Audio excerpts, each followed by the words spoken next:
Inside the Arctic Systems office in New York, Zach Bell hung up the phone and grinned at Zane King. I told you, contacting Ethan was the right move. Zane chuckled. That depends on whether Mr.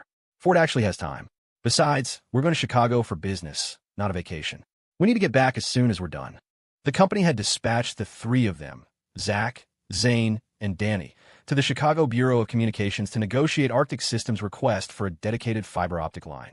Zach was the technical lead, Zane handled operations, and together they were responsible for the on-site presentation. Danny, the HR head, wasn't originally supposed to go, but since Xavier Yale, who usually handled external relations, was unavailable, Danny had been drafted to tag along. The plan was to fly into Chicago, handle the negotiation, and fly right back. But Zach wanted to see Ethan Ford, so they had added a detour to the itinerary. Zane didn't mind. Spending a couple of days in Chicago sounded fine, but he was worried about imposing on Ethan. Relax, Ethan said he's free. Sitting down for a chat won't hurt, Zach said, waving his hand dismissively. A knock came at the door. It opened to reveal Danny, who smiled at them. What are you guys chatting about? Hey, Danny, perfect timing. I just got off the phone with Ethan. We're meeting him tomorrow. He's got time, Zach informed him. Danny smiled. That's great. However, we might need to head to Chicago earlier than planned. Huh? What? Zach asked, surprised. The secretary at the Bureau of Communications just called. Director Lawrence is going out of town the day after tomorrow, and his schedule tomorrow is packed. They want us there for a meeting before noon, Danny explained with a shrug. Is that so? All right, I guess we're leaving first thing in the morning then, Zach said with a sigh. Danny walked into the office and sat on the sofa, his expression turning serious. This negotiation is critical for us. IceQ's online user base is exploding, and the traffic load on our servers is getting dangerous. We absolutely need to secure approval for 3 dedicated enterprise lines to support IceQ's growth. Whether we get the permits depends entirely on how this meeting goes. Zane rubbed his chin. It shouldn't be a problem, right? Danny shook his head. Zane, dealing with the government isn't like dealing with businessmen. Plenty of companies apply for dedicated lines, but getting them approved isn't a sure thing. But we'll do our best and leave the rest to fate. If it works, great. If not, we'll have to figure something else out. Maybe pull some strings. Zach rubbed his temples, offering a bitter smile. Just thinking about dealing with bureaucrats gives me a headache. It's worse than training a class of rookie coders. He was a tech guy. Burying his head in code was fine, but navigating politics was agonizing for him. That was exactly why Matt Thorne had assigned Danny to the team. Danny had stronger interpersonal skills. Hey, Zach, you just focus on explaining the technical requirements. Leave the talking to me. Don't be nervous, Danny reassured him. Yeah, sounds like a plan. Zach grinned. Then we leave for Chicago first thing tomorrow morning. The next morning, the trio rented a car and drove straight to the Chicago Bureau of Communications. Upon arrival, they met with Director Lawrence in a conference room. Director Lawrence, hello. Danny stood up to greet him, shaking his hand. The other two followed suit. Director Lawrence merely offered a faint smile, his attitude neither warm nor cold. Mr. Danny, you arrived this morning? Lawrence asked suddenly. Yes. We flew in this morning and came straight here, Danny replied, slightly taken aback. Lawrence frowned slightly, a hint of displeasure crossing his face, but he kept his hands behind his back. That must have been a tiring journey. Have a seat. Lawrence sat down and casually flipped through the materials Danny and the others had submitted. Once the meeting began, Zach and Zane took turns explaining Arctic Systems' situation and the urgent need for the dedicated lines for IceQ. But Lawrence seemed uninterested, occasionally nodding and making non-committal noises. Finally, Danny made a concluding statement, emphasizing the importance of a line for the company's development. At the end, Lawrence finally spoke. All right, I get the gist of it. Regarding your request, we'll study it. You know, approving a dedicated line involves cross-departmental cooperation. And with so many companies wanting one, well, our bureau has limited manpower. The work is quite complex.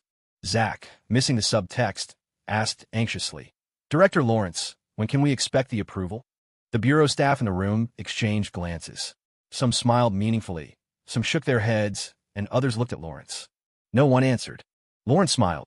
I know you're in a hurry, but we really need to study this further. This isn't a small matter, and it can't be rushed. Zach was confused. Was his explanation not clear enough? It shouldn't be. I was very clear. So why didn't they approve it on the spot? A middle-aged assistant stood up and smiled. All right, that concludes the meeting for today. Gentlemen, please go back and wait for news. The director has an internal meeting shortly. Lawrence stood up, nodded at the three of them, then clasped his hands behind his back and walked briskly out of the conference room. Soon, only the three of them were left. Danny, Zane, isn't he stringing us along? Was I not clear enough? You should have understood, right? Why didn't he just sign off on it? Zach scratched his head, completely baffled. Danny replayed his own words in his mind. There had been no mistakes. He shook his head. I don't know. We said everything we needed to say. We even gave the secretary a heads up, and he seemed to get it. Director Lawrence shouldn't have missed the point. Zane glanced toward the door and lowered his voice. Why do I get the feeling Director Lawrence doesn't really care about us? Danny shrugged, indicating he didn't know either. Forget it. It's almost noon. Let's go grab some lunch first. We can come back and ask again this afternoon, Danny suggested. I guess that's the only option. I told Ethan we'd head over to his place after we finished up here, Zach said with a nod. Let's go. Fill our stomachs first, Zane said, standing up with a smile. The three left the bureau and wandered the nearby streets, looking for a place to eat. They were on the northern edge of the west side, a relatively remote area away from the city center. There weren't many restaurants around. After walking 2 blocks, they finally found a seafood restaurant that looked decent. More than a dozen tanks were lined up at the entrance, filled with live fish, lobsters, and various seafood that looked very fresh. Flanking the entrance were signs that read, fair prices, fresh catches. Zach loved seafood, so he pointed at the shop and grinned. Let's stop looking and just eat here. A burly man in a tank top was standing at the door smoking. Seeing the three approach, a look of excitement flashed in his eyes. He tossed his cigarette and greeted them enthusiastically. 3 bosses here for lunch? Come in. Boss, your seafood is fresh, right? Zach asked casually. Of course it's fresh, extremely lively. Come take a look. Our seafood is jumping with energy. You can rest assured, the burly man in the tank top promised, patting his chest. Fresh is good. We'll eat here then. Table for 3, Zach said with a nod and a smile. Zane leaned in and whispered, Zach, won't the seafood here be expensive? The burly man overheard and quickly interjected. Boss, don't worry. Our restaurant sells at fair market prices, all standard rates. Zane was skeptical, but unable to withstand the man's enthusiastic hospitality. He agreed. As soon as they entered, the man grabbed a notepad and pen. Come, bosses, pick your seafood first. Pick whatever you like, it's all live. Zach grinned at the other two. Haha, order whatever you want. This meal is on me. Mr. Bell is feeling generous. Danny gave a thumbs up. Zach, I'm easy. Just something simple for the 3 of us. Zane shrugged. Zach slung an arm around his shoulder. Hey, don't worry about it. How much can one meal cost? Order up. They proceeded to select 5 types of seafood, including a large lobster, abalone, and sea crabs. After ordering, they found a table. Not 10 minutes later, the dishes started arriving. Zane asked in surprise, You guys cook this fast? The burly man chuckled. These are all quick dishes, doesn't take much time. Please enjoy your meal, bosses. With that, the man retreated. Zach looked at the table, especially the bright red Australian lobster, practically drooling. Let's eat. We've got work to do this afternoon. They picked up their chopsticks and dug in. But after 2 bites, Zane frowned. Something fell off. Why is the crab meat falling apart? Is this really fresh? Zach paused. Falling apart? Let me try. He picked up a piece and put it in his mouth. Sure enough, the texture was mushy, and there was very little sweetness or flavor. It really is. Danny tasted it too and exclaimed, Holy crap, did we get ripped off? The meat is so loose. This doesn't feel fresh at all. Zach's eyes widened. That's impossible. When I picked it, it was jumping around. Boss! Zach stood up and shouted twice. The burly man walked over. What can I do for you, bosses? Zach pointed at the crab angrily. Boss, this crab isn't fresh. We clearly picked a live one. How could you switch it with a dead one to fool us? The man's expression changed. He narrowed his eyes. Boss, you can't go around slandering people. We use live crabs. That's just how crab tastes. There's no mistake. Zach was stunned. He didn't expect the guy to deny it so blatantly. Damn it, do you think I've never eaten crab before? The meat is falling apart. How could it be alive? Saying this, Zach tasted the lobster. It had a similar texture. His face darkened further as he questioned. Even the lobster isn't fresh. The burly man said coldly. You say it's not fresh, so it's not fresh? The dish is the dish. I say it's live, so it's live. Bastard, is this how you do business? Are you obviously trying to fleece us? Zach shouted in anger. He finally realized this place was a tourist trap designed to rip people off. Zane, fearing a conflict, stood up to mediate. All right, let's not argue with him. We won't eat this food. Danny slapped the table. Right, we're not eating. Is this stuff even fit for humans? Zach glared at the burly man. Is this how you run a business? You should shut down. I'm not eating this garbage. As they moved to leave, the burly man suddenly blocked their path. You can leave, but settle the bill first. That'll be $800. The man extended his hand, his voice icy. Zach and the others froze. He ripped them off and still wants money. The nerve of this guy. And $800 at that. Zach was shaking with rage. He pointed at the man's nose. Shameless. You dare ask us for money? The burly man sneered. Fuck, even if the president walked in here, he'd have to pay for his meal. You ordered the food, we killed the big shrimp and crabs. You trying to dine and dash. The argument attracted the attention of the other staff in the shop. A dozen men gathered around, encircling Zach's group and blocking their exit. Zane and Danny's faces went pale. It seemed that without paying, these people wouldn't let them leave. Jimmy, these three punks want to eat without paying? A blonde-haired thug asked, glancing at them. Yeah, no money, no leaving. Jimmy, the hook. Han adjusted his white tank top, sat on a chair, and lit a cigarette for himself. Outrageous. This is robbery. I'm telling you. I'm not giving you a cent. Zach shouted. He had never been scammed like this. He might be blunt, but he had a backbone. Jimmy cursed, fuck you. Dare not to pay. And you can leave an arm or a leg behind. Fuck. Don't you know whose turf this is? Hearing the naked threat, Zach's face flushed with anger. But seeing the dozen men, he didn't dare escalate further. The atmosphere in the room froze, suffocating. Suddenly, a ringtone broke the deadly silence. Zach picked up his phone and saw it was Ethan's number. He answered immediately. Ethan's laughing voice came through. Hey Zach, where you guys? Have you arranged accommodation for tonight? Zach lowered his voice. Ethan, I've run into a bit of a situation here. Let me handle this first. HM? What situation? Ethan asked, surprised. Zach roughly explained what was happening. On the other end, Ethan's voice turned serious. Where are you right now? Zach hesitated, not sure if Ethan showing up would help, but he whispered, Lake Spring Street in the west side. South Star Seafood. Not far. I happen to be in the west side too. Wait for me. I'll be there soon. I'll handle it. Ethan reassured him. Zach didn't want to drag Ethan into this. He thought about just paying the money to avoid trouble that might hurt Ethan. He felt guilty. No, Ethan. These guys are just thugs. They're obviously running a scam. Even if you come, you probably can't do anything. We'll solve it ourselves, Zach said, shaking his head.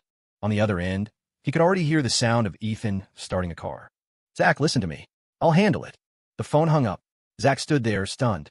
He didn't expect Ethan to be so loyal. Rushing over without a second thought the moment he heard they were in trouble.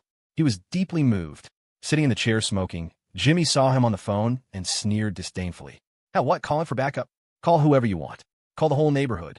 I'm scared of no one. Fuck. I'm telling you, even if your parents show up, it won't work. You don't pay this money, you don't walk out that door. About half an hour later, the sound of a car engine outside broke the standoff inside the restaurant.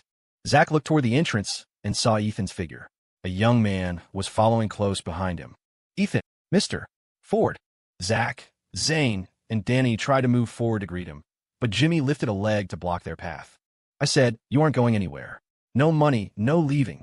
Jimmy glared viciously at the three of them. Ethan's expression was calm as he walked over quickly. He glanced at Zach, then looked at Jimmy. Boss, this isn't how business is done, is it? Business is about integrity. Boss, if you operate like this, how do you expect to stay in business? If they could talk it out, nobody wanted trouble.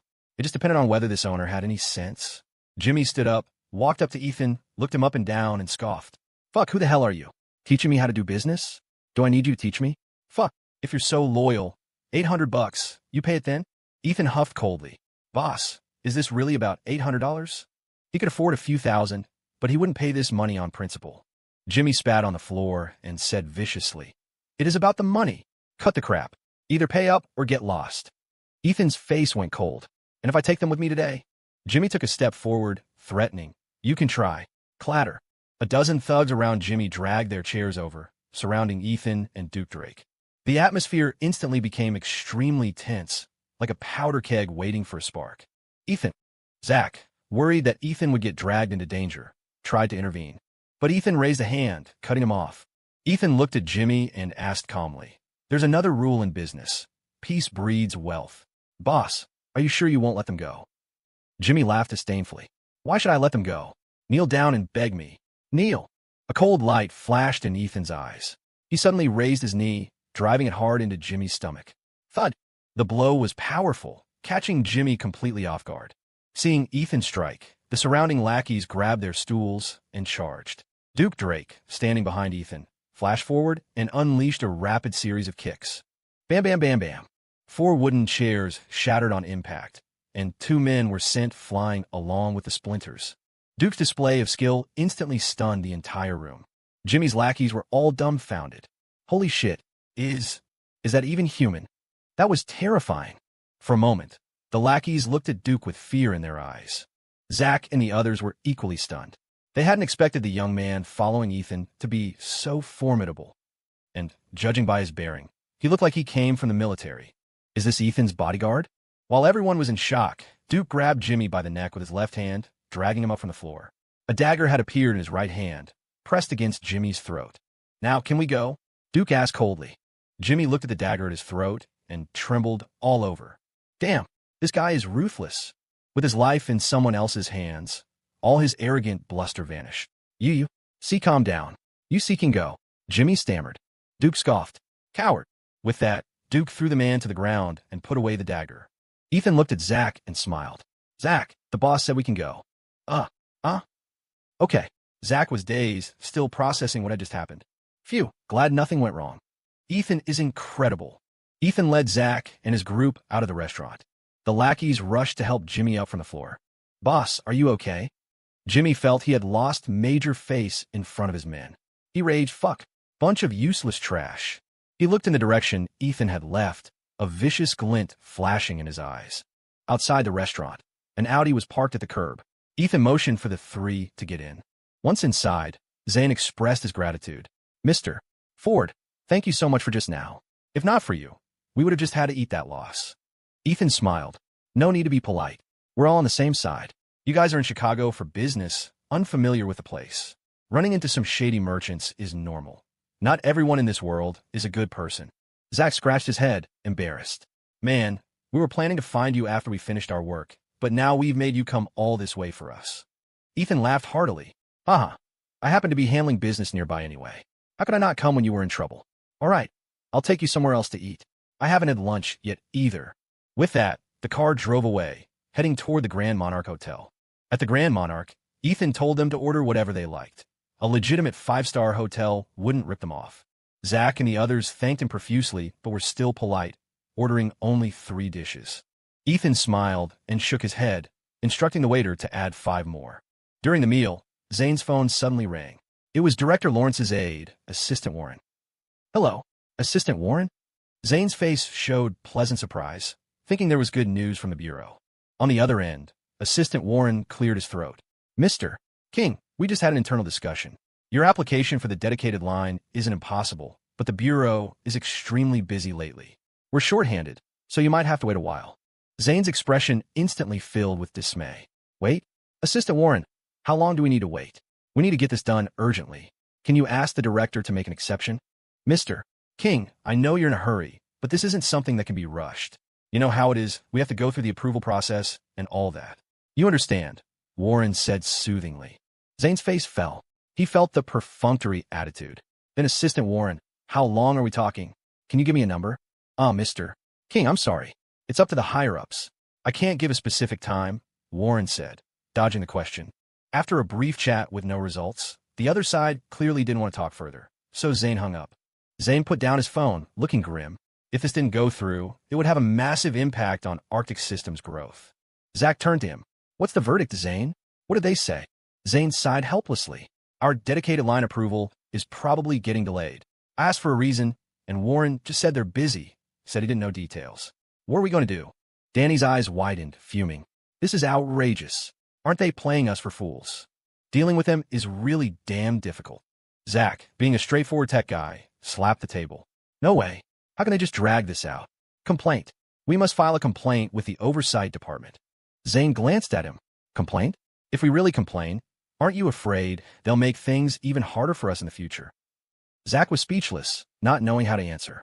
Ethan, listening to their conversation, gathered the gist of the situation. Hey, Zach, which bureau did you go to? Chicago Bureau of Communications. Ethan, why do the departments here operate like this? Zach said helplessly. He then explained the whole sequence of events to Ethan. After listening, Ethan understood perfectly. He couldn't help but chuckle. You guys, why didn't you tell me beforehand? You wouldn't have even needed to make the trip personally. All right, I get it. After we eat, I'll take you back there. Zach asked in surprise. Ethan, you have a way? Ethan gave a mysterious smile. Dealing with the system isn't like negotiating business with others. Zach, I admit your computer skills are incredible, but when it comes to dealing with bureaucracy, you might still have a thing or two to learn. Zach shrugged and grinned. Ethan, I'm just a tech guy. What do I know about these twists and turns? Ethan smiled. It's fine. I'll go with you in a bit. We'll get this done. Zane was puzzled, secretly guessing. Could Ethan be close with Director Lawrence? Able to put in a word. But if they couldn't handle it, they might really have to rely on Mr. Ford. After the meal, Ethan drove them back to the Bureau of Communications. Once there, Ethan opened the trunk. Zach saw it was packed full of gifts, various cigarettes, alcohol, jade ornaments stacked to the brim. Zach asked in amazement, My God, Ethan, all these gifts. Who are you planning to give them to? Ethan laughed. To the people who need to receive them, of course. I always keep this stuff stocked in the car. Zach was puzzled. Always stocked in the car? Why? Ethan grabbed 2 gift bags containing cigarettes and alcohol and closed the trunk. Because sometimes you need them, and you don't want to make a special trip to buy them. Like right now. Did you guys bring anything when you came to Chicago? Zane immediately understood and laughed awkwardly. We just thought we were here for official business. Didn't think that far. Ethan smiled. You can't get anything done without these things. You guys might be good at business, but in social dealings, you still need to pay attention to methods. Zane nodded repeatedly, embarrassed. Yes, Mr. Ford. It was our oversight. Ethan held the gift boxes and signaled. All right, let's go in. Zane, call Assistant Warren first. Just say we're preparing to leave, and before we go, we wanted to come specifically to thank him for looking after us today. Okay. Zane paused, but then did as told, calling Assistant Warren. A moment later, Zane hung up, excited. Hey, Warren said he'll see us in the conference room. Ethan nodded. All right then, let's go. The group entered the bureau and went to the conference room. Before long, the door opened, and a middle-aged man in an administrative jacket walked in. Oh, Mr. King, sorry to keep you waiting. Assistant Warren greeted with a smile. Hello, Assistant Warren. Not at all, we just arrived. Zane stood to greet him, then introduced Ethan. This is our company's operations director, Mr. Ford. Ethan took the gift bags, walked up, placed them aside, shook hands with Warren, and smiled. Hello, Assistant Warren. I heard from Zane that they were able to discuss business here, thanks to you. So, before heading back, we thought we absolutely had to thank you. Just a little company welfare perk. We can't use it all. So, Assistant Warren, please accept it.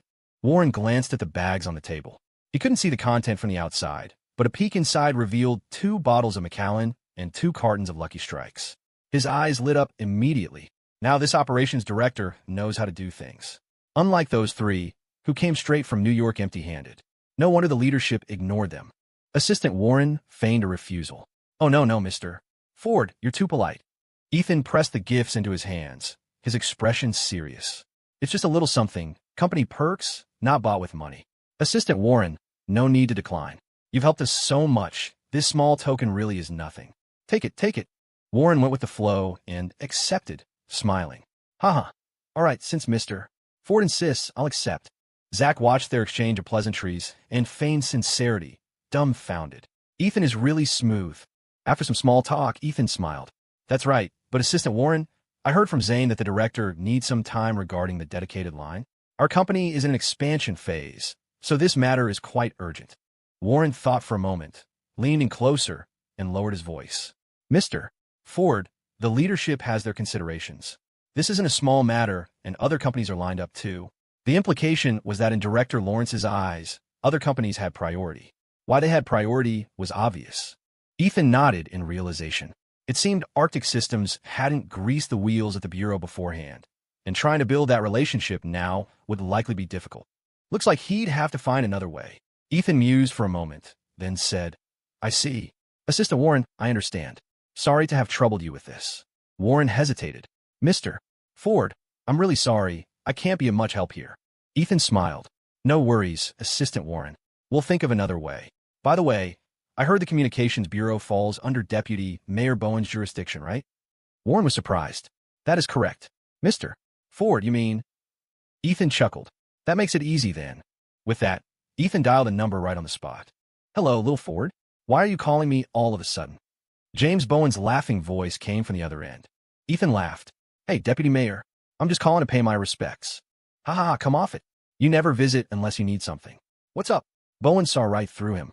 As expected of a leader, sharp as a tack. Ethan didn't beat around the bush and roughly explained the situation at the Communications Bureau. After listening, Bowen chuckled. Lawrence likes pulling these stunts, sitting in that seat and not thinking about serving businesses properly. He's crossing the line a bit. All right, I got it. I'll give him a call in a bit. After exchanging a few more pleasantries, they hung up. Assistant Warren stared with wide eyes, asking in shock, Mr. Ford, did you just call Deputy Mayor Bowen? Ethan grinned. Yeah. A massive wave of shock crashed through Warren's heart. He never imagined a company executive would have such a good relationship with James Bowen. He had truly failed to recognize a titan. Warren's expression changed, and he quickly tried to return the gifts to Ethan. Mr. Ford, you should have said so earlier. I can't accept these gifts, I can't. You keep them. I'll go speak to Director Lawrence right now. But Ethan waved his hand. Hey, who takes back a gift once given? Assistant Warren, just accept it with peace of mind. Warren's face instantly bloomed with an incredibly enthusiastic smile. He bowed and ushered Ethan to sit. Oh, Mr. Ford, you are truly too kind. Mr. Ford, please sit for a moment. I'll go make you some tea. With that, Warren turned and left to make tea. Zach and the others watched as Warren transformed into a completely different person. Just a moment ago, he was putting on airs, and now he was addressing Ethan with honorifics and fawning over him. This guy's face changed way too fast. Zane asked in amazement, Mr. Ford, do you really know the deputy mayor? Ethan spread his hands and laughed. Would I fake it? Zane gave a thumbs up in admiration. Mr. Ford, you're awesome. Now maybe things would turn around. A short while later, Assistant Warren returned with tea, followed by another person, Director Lawrence. Oh my, Mr. Ford, why did you come personally? Lawrence rushed forward with a warm smile to shake Ethan's hand, acting like long-lost friends. This attitude was a complete 180 from before. Actually, Ethan didn't know him at all, but Lawrence acted like they had known each other for ages. Of course, Ethan knew the reason. He smiled. Director Lawrence, hello. It's an honor to meet you for the first time. Lawrence had cold sweat on his forehead. He wiped it away and gave a dry laugh. No, the honor is mine. Just now, the deputy mayor called me personally. Otherwise, I wouldn't have known you came down here yourself. I'm truly sorry. Lawrence naturally hadn't expected a small matter like a dedicated line to alert James Bowen. When he heard Bowen asking about it personally, he was startled. Hearing Bowen mention that Ethan was the head of West Ford Group shocked him even more. If he didn't handle this well, he'd definitely be reprimanded by the higher-ups. So he rushed over to meet Ethan personally to prevent Ethan from taking his complaint further up the chain. Come, Mr. Ford, please sit. Everyone, please sit. Have some tea first. Lawrence greeted them enthusiastically. Zach and the others were a bit awkward at his sudden warmth, but seeing Ethan sit calmly, they followed suit. Once everyone was seated, Ethan looked at Lawrence and asked with a smile, Director Lawrence, regarding Arctic Systems' dedicated line. I heard it might be delayed. Lawrence played dumb immediately. Was there such a thing? No. Assistant Warren, did you misunderstand me? I mean, it might not be instant. It can't be done in 1 or 2 days, but maybe 3 or 4. How did you convey my meaning? Warren froze, but quickly realized he had to take the fall. Yes, Director. I might have misunderstood your instructions. Warren quickly bowed. Ethan sipped his tea, watching their performance, knowing exactly what was happening. Director Lawrence, can it really be done in 3 or 4 days? Is the approval process that fast? I heard the Bureau was short-handed. Lawrence immediately turned serious. Mr. Ford, rest assured, I will personally oversee the approval. I'll communicate directly with the other departments. We can definitely expedite it. Our Bureau doesn't have many people, true, but we must be servants to enterprise. Even if we work overtime, we must do a good job. Efficiency for businesses is our service goal. His righteous words made Zach and the others in the conference room feel incredulous. Director Lawrence's ideological level had risen so high in just a few short hours. Ethan stood up and proactively extended his hand, smiling. Then thank you very much, Director Lawrence. Much appreciated. Lawrence quickly stood up to shake hands, laughing. Haha, you're welcome. It's only what we should do. Then I'll leave this matter to you, Director. Saying this, Ethan took another gift bag from under the table and handed it over. Lawrence repeatedly declined. Oh, Mr. Ford, no need. You don't have to be so polite. Ethan said seriously, Director Lawrence, you're helping us with a big favor. This small thing is nothing. Don't worry, it's just company welfare perks. We can't use them. Lawrence glanced inside, McAllen and Parliaments. Not ordinary gifts at all. But seeing Ethan insist, he stopped refusing. After accepting it, he smiled. All right, Mr. Ford, how about we have dinner together tonight? There was anticipation in his eyes. Ethan was someone who could get James Bowen to intervene personally. That meant their relationship wasn't ordinary. If he could connect with Ethan, maybe he could move up the ladder in the future. But Ethan politely declined. Director Lawrence, we have other matters to attend to this time, so tonight probably won't work. Another day, I'll take you out, huh? Ethan saw through his intentions, but he really couldn't have this meal. If Lawrence tried to climb the ladder and asked for special favors, it would be hard to refuse. So, better to just skip the meal and save the trouble. Disappointment flashed in Lawrence's eyes, but he smiled anyway. All right then, Mr. Ford, you stay busy. Let's meet another time. Next, they discussed the specific details of opening the dedicated line. Lawrence patted his chest, guaranteeing the approval process would be finished as soon as possible. Only then did Zach and the others relax. After chatting for another half hour, Zach and the group stood to leave. Lawrence personally escorted Ethan, Zach, and the others downstairs. Watching Ethan drive away, Lawrence wiped the sweat from his forehead. Finally handled that. Director, what's the deal with that, Mr. Ford? I saw him call Deputy Mayor Bowen right on the spot. Assistant Warren asked in a low voice. Lawrence mused for a moment, guessing maybe he's a nephew or relative of the deputy mayor.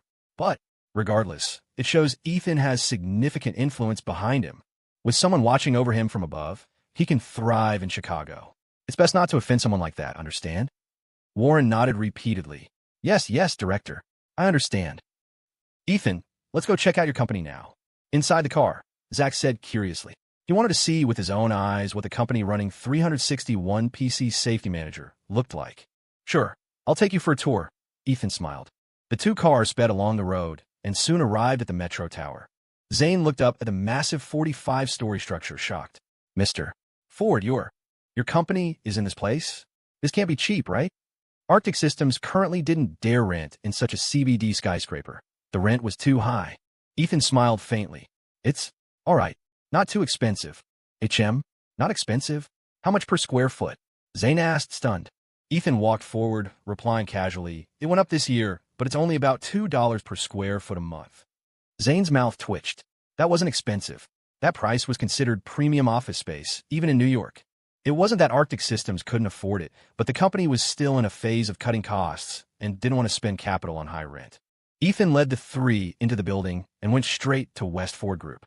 Arriving at the 30th floor, as soon as the elevator opened, Zach was shocked by the scene before him. Before his eyes was an incredibly spacious lobby entrance, with West Ford Group emblazoned on the wall. Just this lobby area had at least 2,000 square feet of open space. Zach's eyes went round with surprise. Ethan, is this your company? Making the lobby this big, how much space is left for offices? Why design it like this? Ethan waved his hand, smiling casually. It doesn't matter. I rented the whole floor. Zach? Zane? Danny? Zach was a bit dumbfounded.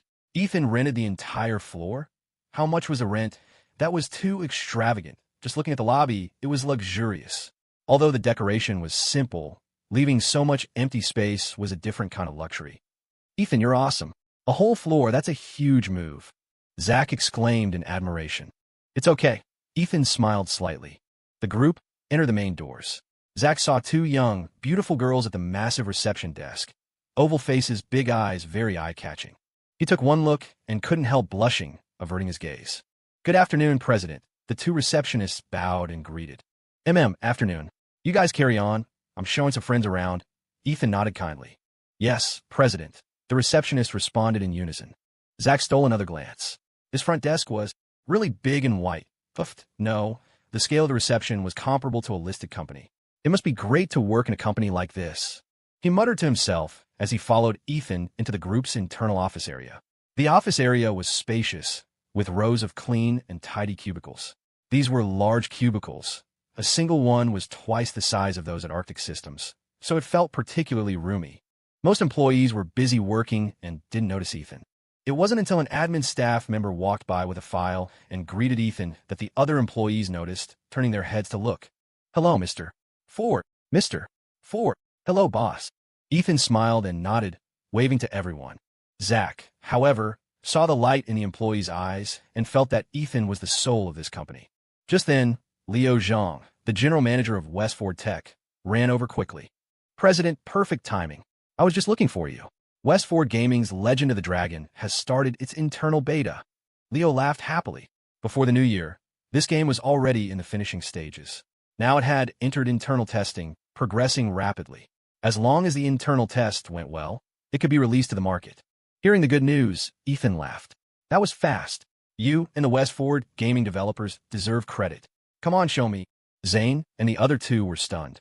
Game beta. Westford Group makes games too? Wasn't a company specializing in 361 PC Safety Manager? Truly amazing. "Ethan, your company does game business too?" "The game market has good prospects right now, but it's not very profitable," Zach asked, puzzled.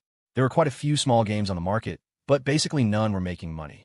It was a thankless task. Why would Westford Group choose to develop a game? Ethan turned back, looking mysterious. Zach, this game isn't just any game. You'll see in a moment. This game of ours should be the first large-scale MMORPG in the country." "What kind?" Zach paused. "RPG online game? That's a huge project." Developing this kind of game was usually something only large game companies did. What was unique about this one? Full of doubts, Zach and the others followed Ethan to Westford Tech. Westford Tech was the only subsidiary merged into the Westford Group office, but also had a large separate area. After passing a long corridor and turning a corner, Zach suddenly felt the view open up. There was a huge floor-to-ceiling window facing south. Inside, 200 to 300 people were working simultaneously. It was noisier than the front, with staff shuttling back and forth. Directly ahead was a massive screen wall displaying various development projects, along with the main person in charge of each project. Below each project was a progress bar showing the current status. This giant screen was visually impactful, leaving Zach and the others dumbfounded. "My God!" Zach's mouth hung open, unable to close.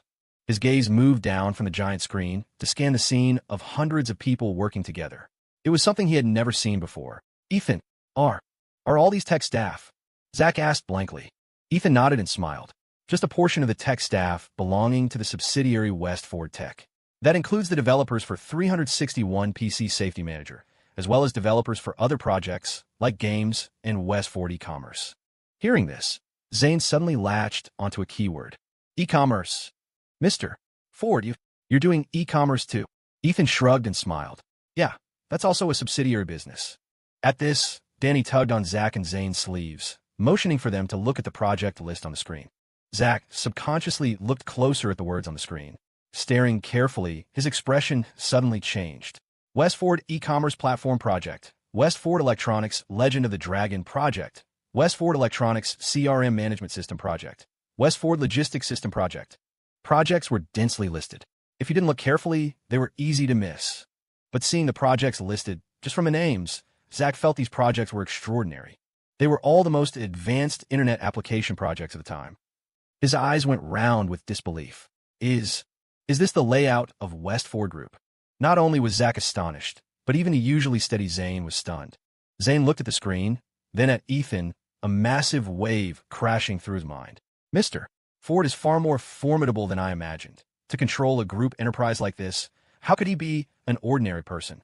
Ethan's image instantly grew several times taller in his heart. "Let's go check out Legend of the Dragon and play a bit," Ethan said calmly, noting the expressions of the three men.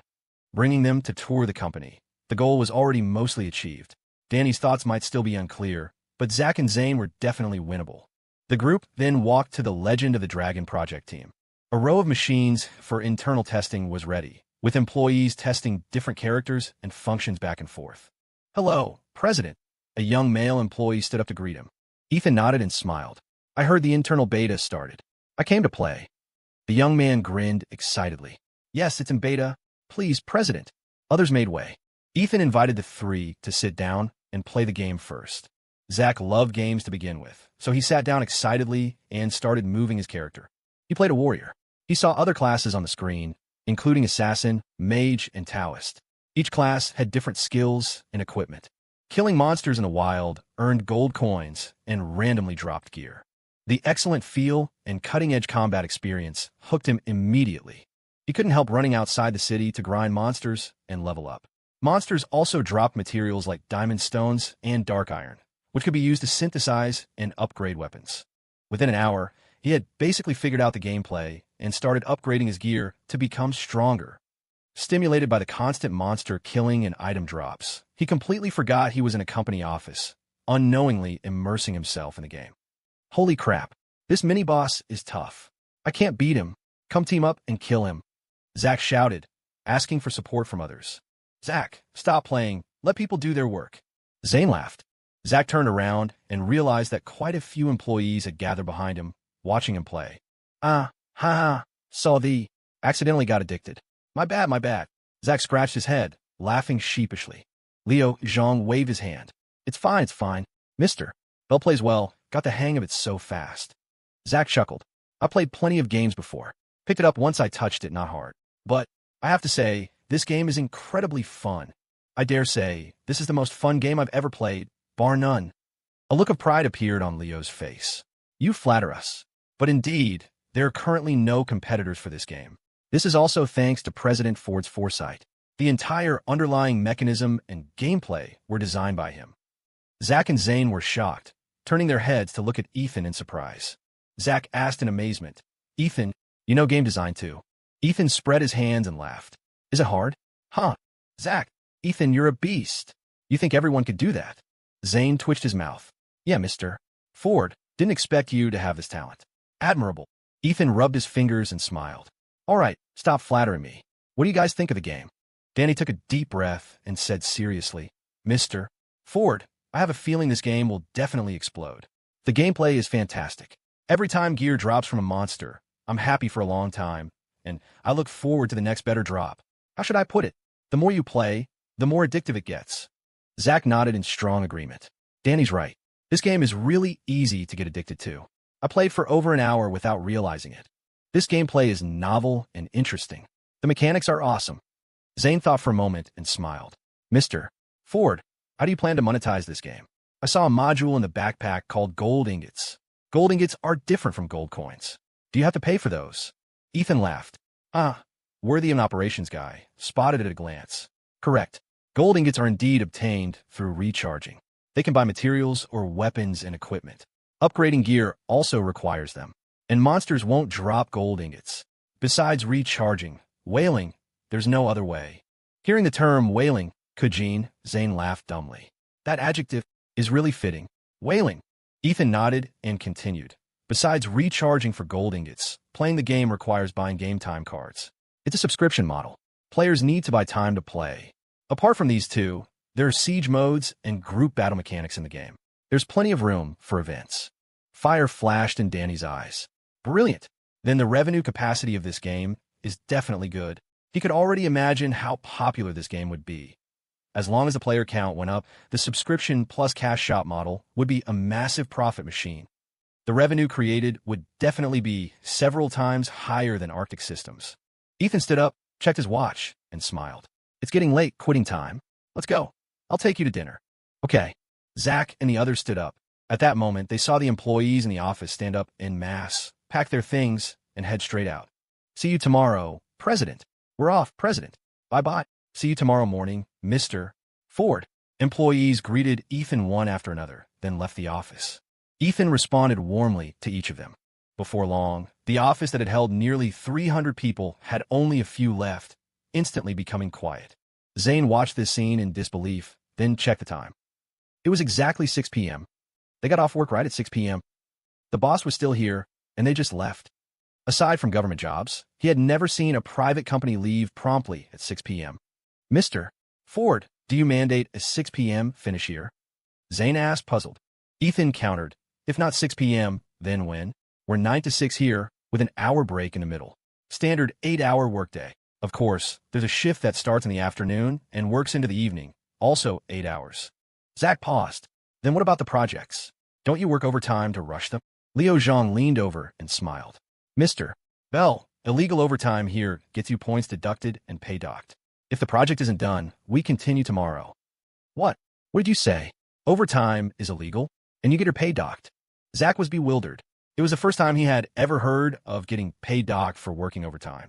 What kind of heavenly company was this? The benefits were too good. Ethan turned to Leo Zhang. Leo, once the internal beta ends and before the public beta starts, draft a marketing plan with West Ford Gaming. Make the public beta marketing as vibrant as possible. You need to combine it with 361 PC Manager to get the game's name out there first. Leo nodded. Yes, President. I'll discuss it with Manager Han. Ethan smiled. Haha, good. All right, it's quitting time. Let's eat together. It's rare for friends from Arctic Systems to visit. Zach is a tech guy too. You two definitely have common topics. Leo said modestly. Yes. I need to learn from Mr. Bell. Zach said straightforwardly. Hey, what learning? Mutual exchange. The group left work and found an old Cantonese restaurant near the Metro Tower for dinner. In the private room, wine and food were served. Ethan, Zach, and the others chatted and laughed, exchanging toasts. After eating and drinking for over half an hour, Zach, who couldn't hold his liquor well, was already flushed and bleary-eyed. When the alcohol hit, Zach's temper became even more direct. He raised his glass to Ethan. Come, Ethan, I toast you. If not for you, Arctic Systems probably wouldn't be profitable yet. Gourmet, cheers. Ethan didn't want to get him drunk, so he shook his head and smiled. All right, Zach, just a sip. Drink slowly, talk slowly. Saying this, Ethan clinked glasses with him. Zach took a sip and sighed heavily with emotion. Ethan, speaking from the heart, I admire you. Truly admire you. At your age, to manage a company to this level. You can't find many like you in the whole country. Zach Bell, don't admire many people in this life, but you, Ethan, are number one. Ethan smiled modestly. All right, stop putting me on a pedestal. Success depends on everyone working together. Just like at Arctic Systems, me, you, Zane, Dan, we all get along well, so things naturally work out. Zach and Zane nodded repeatedly. Danny, however, paused, feeling there was a hidden meaning in Ethan's words. It felt like Ethan was pointing at something. Getting along well at Arctic Systems. Did that include Matt and Xavier? Just then, Zach's phone rang. Zach looked at the screen and laughed. Haha, it's Matt calling. He answered immediately. Hey, Matt, what's up? Zach, are you guys done with business? When are you coming back to New York? Matt Thorne's voice came from the other end. Zach replied with a laugh. Matt, don't worry, it's handled. But it's all thanks to Ethan's help. Otherwise, it would have been tough. After he finished, Ethan treated us to dinner. We're heading back to New York tomorrow noon. On the other end, Matt fell silent for a moment before asking, Oh, Mr. Ford is treating you to dinner? Yeah, we're drinking right now. Huh, Zach said happily. Would I lie to you? Here, Ethan, take the phone. Zach stood up and handed the phone to Ethan. Ethan took the phone and said cheerfully, Good evening, Matt. Matt's voice also carried a laugh. Hey, Mr. Ford, you're too polite. Sorry to trouble you with hosting them. Ethan laughed. What trouble? No trouble at all. We're all brothers working together. Zach, Zane, and Danny are very happy today. Saying this, Ethan looked at the three of them and asked, Zach, am I right? Zach and Zane shouted, right? The scene was full of laughter. But to Matt on the other end, this laughter was piercing, making him uncomfortable. He hadn't expected Zach and the others to be so close to Ethan. A sense of crisis rose in his heart. Matt said flatly, Is that so? Well, have fun, but don't get drunk. Zach and the guys have to come back to New York tomorrow. There's work to do. Ethan chuckled lightly. Don't worry, Matt. Leave them to me. If they get drunk, I'll send someone to drive them back tomorrow. Mr. Ford is certainly thoughtful. A cold light flashed in Matt's eyes. He felt that Ethan was blatantly trying to poach Zach and the others. Had Zach, Zane, and Danny already leaned toward Ethan? Although Matt thought it unlikely, he felt anxious and worried. Just playing the host, Ethan smiled. With that, Ethan handed the phone back to Zach. After chatting a few more sentences with Matt, Zach hung up. Come, let's keep drinking. Zach raised his glass invitingly. Ethan narrowed his eyes and raised his glass too, already pondering Matt's thoughts. Matt probably wasn't feeling too good right now, was he? New York, Laurel Heights, inside Matt Thorne's home. The study was brightly lit. Matt sat in his chair, deep in thought, his finger tapping rhythmically on the desk. Knock, knock. A knock sounded at the door, and then it opened. A beautiful woman with short hair, wearing a lace nightgown, appeared in the doorway. Honey, aren't you going to wash up and sleep? The woman asked with a purse smile. Hearing the voice, Matt looked up at his wife, Judy, masking the worry in his eyes with a forced smile. In a bit, husband and wife were of one mind. Judy naturally sensed Matt's worry. She walked over slowly, stood behind him, and massaged his shoulders. Is something bothering you lately? Isn't Arctic Systems on the right track now? Isn't it profitable? What are you still worried about? Matt enjoyed his wife's massage, exhaled, and said calmly, "That's true, but this was exchanged through a VM agreement. Ethan Ford is indeed capable, but if we just let him take the majority of the equity." Hearing this, Judy suddenly understood what her husband was worried about. We had no choice due to the pressure of survival back then. Now that operations are on track, I think we should find time to talk to Ethan. He has merit, but this company is our blood and sweat after all. Handing it over like this, even I wouldn't be willing. I wouldn't be resigned to it. Matt felt comforted. At least his wife understood him. Yes, feels like I need to talk to Ethan. I can sound him out. If he could take a step back, it would be a good thing for everyone, Matt said calmly. Judy smiled faintly. Don't overthink it. You have the support of Zach and Xavier in the company. Besides you, who can run Arctic Systems? Matt narrowed his eyes, thinking carefully. That's true, but tonight Ethan treated Zach and the other two to dinner, and they seemed quite happy. Judy paused, sensing this was the real reason for her husband's distraction tonight. If Matt wanted to control Arctic Systems, he couldn't do it without the support of the other founding partners like Zach. If Zach and the others turned to support Ethan, it would definitely affect Matt's voice in Arctic Systems. Honey, are you worried about Zach and guys? Judy hinted, not daring to say it outright. After all, Matt and Zach were partners who started the business together. Matt pursed his lips and smiled. It's fine. Zach knows where he stands. Besides, Zach's been with me for so long. Our relationship is different. Judy nodded, but still couldn't help saying, when it comes to interest besides family, few people are reliable. Matt laughed, patted her hand, and comforted her. All right, don't worry. I have a plan. The future of Arctic Systems will still be in my hands. It can only be in my hands. It's late, go rest first. Judy responded and turned to leave. After Judy left, Matt's face gradually darkened. He just didn't want his wife to worry. In reality, he had developed a deep fear of Ethan. If Zach, Zane, and the other sided with Ethan inside Arctic Systems, he would easily fall into a passive position. He never dared to gamble on human nature, to gamble that Zach was reliable. His finger tapped on the table one by one, 1,000 thoughts racing through his mind. After a long time, he suddenly stopped moving, sat up straight, a trace of coldness flashing in his eyes. It's time to kick Ethan out. The next day at noon, Zach had just returned to Arctic Systems and put down his backpack, ready to work. Zach, come here for a second. Matt walked over and smiled at him. Zach was a bit surprised. He hadn't even warmed his seat after getting back, and there was a new task, but he stood up and responded, sure. Zach followed Matt to the office, where Zane, Danny, and the other partners were already gathered. Ah, come, Zach. Hard work this trip. Seat, met kritit. The 5 partners of Arctic Systems sat around the tea table, brewing and drinking tea. Matt poured a cup for Zach and smiled. Zach, we've known each other for almost 5 years, right?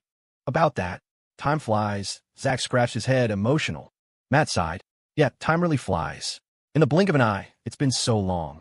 Our company has been running for almost 2 years now. Last year, we took many detours, but this year, thanks to everyone's efforts, the company is developing better and better. It's all thanks to you guys, especially Zach. As our tech guru, you're the biggest hero for refining and launching IceQ step by step. The others nodded, expressing agreement. Indeed, without Zach's skills and the tech team he led, there would be no IceQ product. Zach chuckled simply, repeatedly being modest. No, it's everyone's credit. Actually, the company's turnaround is mostly thanks to Ethan's brilliant operational strategy. Once the zone opened and IceQ Premium went online, our cash revenue shot up. Zach told the truth, but Xavier gave a disdainful sneer and didn't reply. Matt's face was uneven, and he didn't speak, secretly glancing at the others. Zach continued, I think Arctic Systems can definitely enter the fast lane in the future. With profit, survival isn't a big problem. We have to take aggressive expansion measures to fill the blank of internet social communication. Ethan was right. Internet startups have to race to enclose land quickly. In the current era, traffic really is king. With traffic, there will be no shortage of monetization opportunities later. Then Zach shared some of the things he talked about with Ethan while drinking last night. But before he could finish, Matt raised his hand to interrupt him, smiling. Ethan indeed has exceptional qualities. I understand what he said. However, specific company operations are another matter. Ethan has made some contributions to our company, and I'm actually very grateful to him. Matt spoke words of gratitude, but his tone excluded Ethan from Arctic Systems. Xavier nodded, Zane frowned slightly, and Danny acted calm. pretending not to hear. Only Zach really thought Matt was praising and thanking Ethan, laughing happily. "Ah, yeah, Matt, you're right."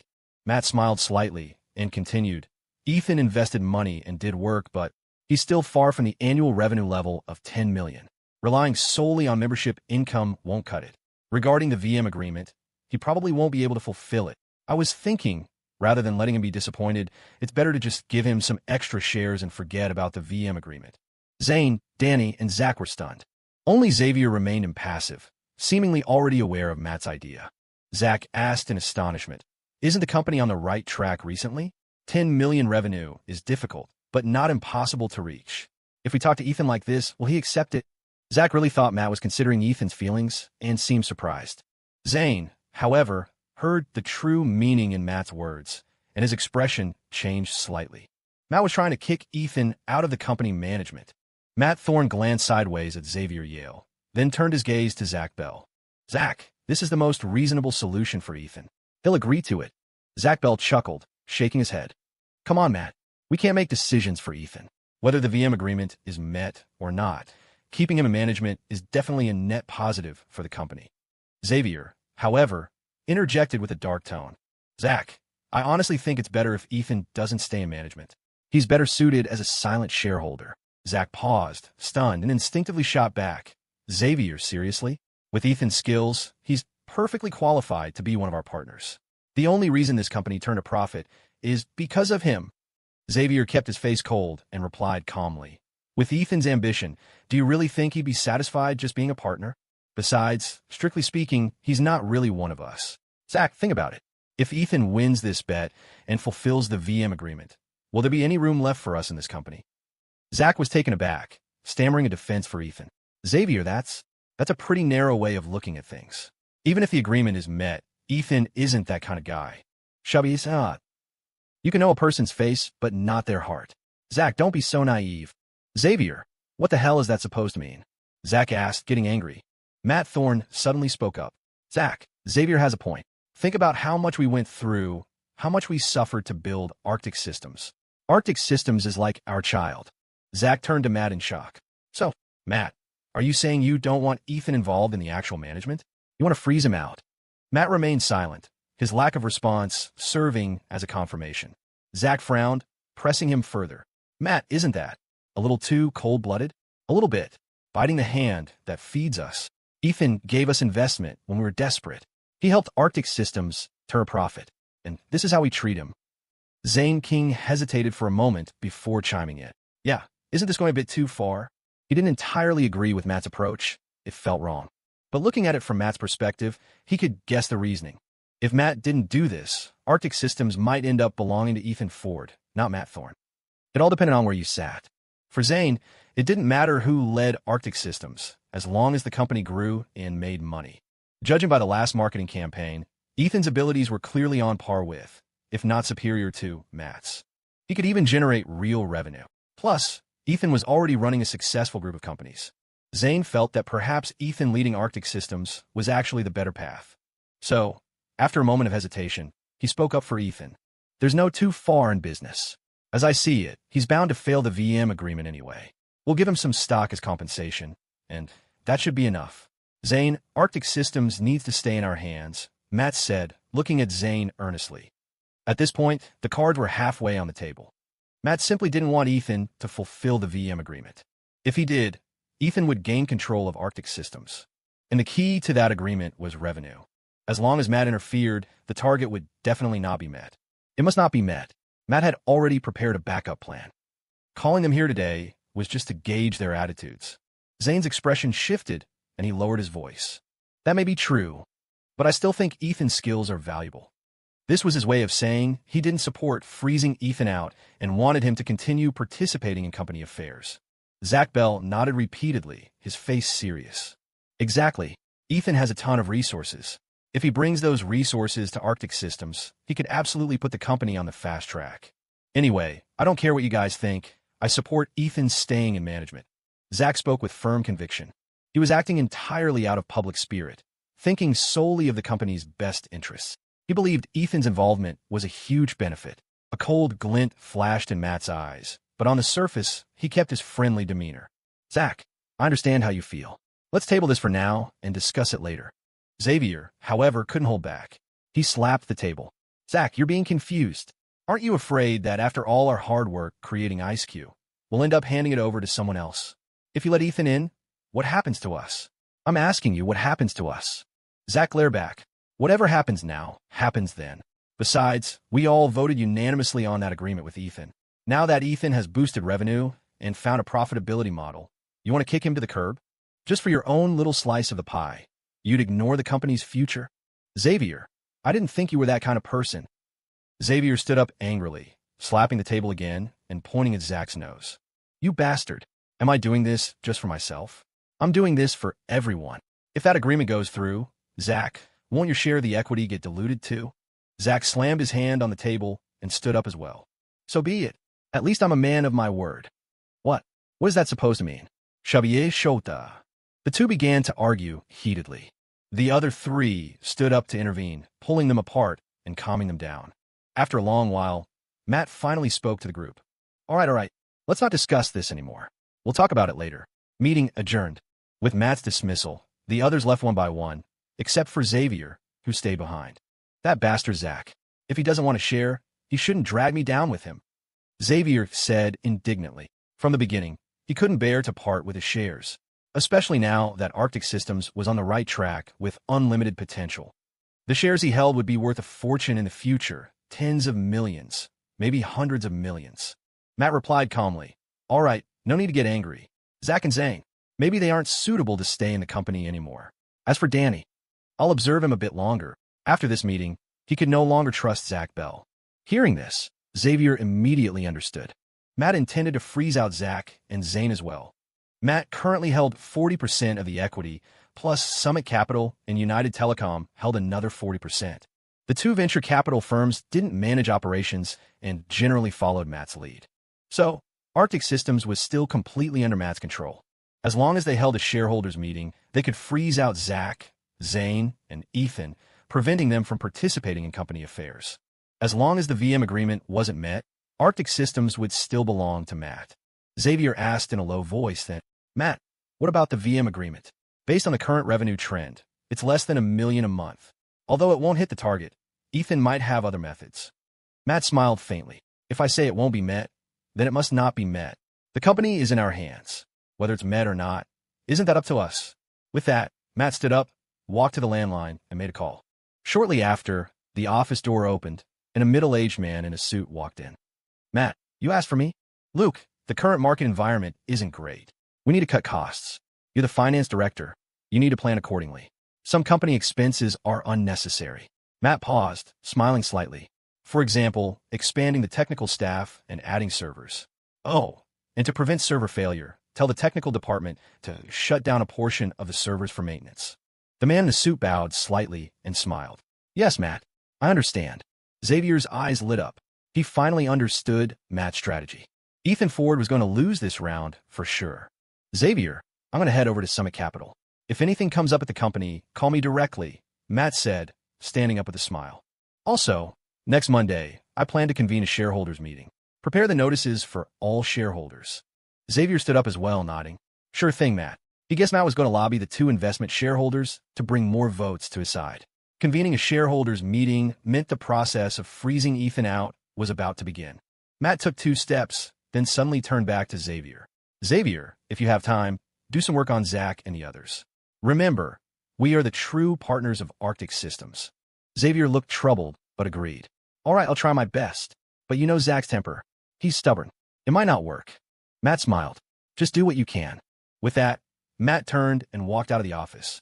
Meanwhile, in the Arctic Systems break room, Zach Bell gulped down a large cup of water, panting slightly. What are Xavier and the others thinking?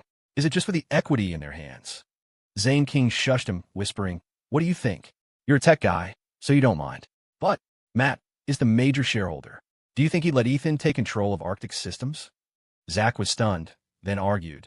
But we could all be partners together. Isn't it good to grow the company together?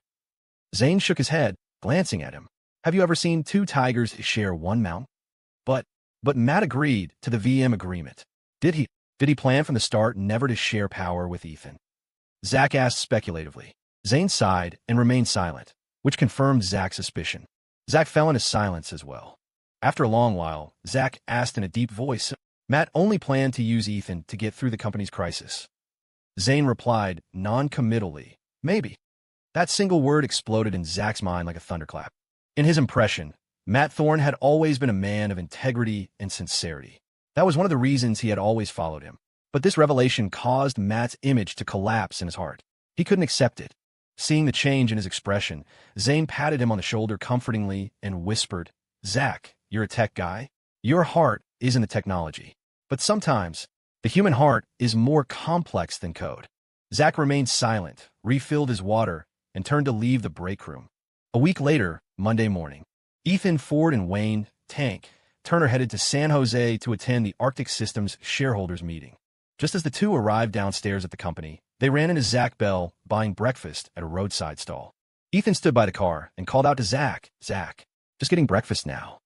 Zach paid the vendor, turned around, saw Ethan, and smiled. Yeah, you're here early, Ethan.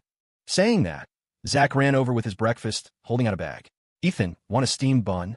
No thanks, you eat it. Ethan waved his hand, then asked, Zach, Matt's suddenly calling a shareholders meeting. It's not just for a work report, is it? Zach hesitated for a moment, then said, ideally, I don't really know either. He looked like he wanted to say something, but stopped. Seeing this, Ethan narrowed his eyes and smiled, deciding not to press the issue. Haha, maybe Matt has some adjustments to make. By the way, the marketing plan I made last month doesn't seem to have been implemented. The farm heist event. Zach thought for a moment and whispered, Ethan, the tech department is busy developing the new version of IceQ. The testing department says there are a lot of bugs to fix. We're short-staffed. Ethan looked surprised. Short-staffed? Why not hire more people? Matt says the external situation is bad, so we need to save money and just try to survive first, Zach replied. A sharp glint flashed in Ethan's eyes. He nodded. I see. All right, I get it. Let's go. We'll head up together. The three of them went upstairs to Arctic Systems. Zach went to his office to eat breakfast, while Ethan and Tank went to the lounge to make coffee. Ethan, what's going on with Arctic Systems?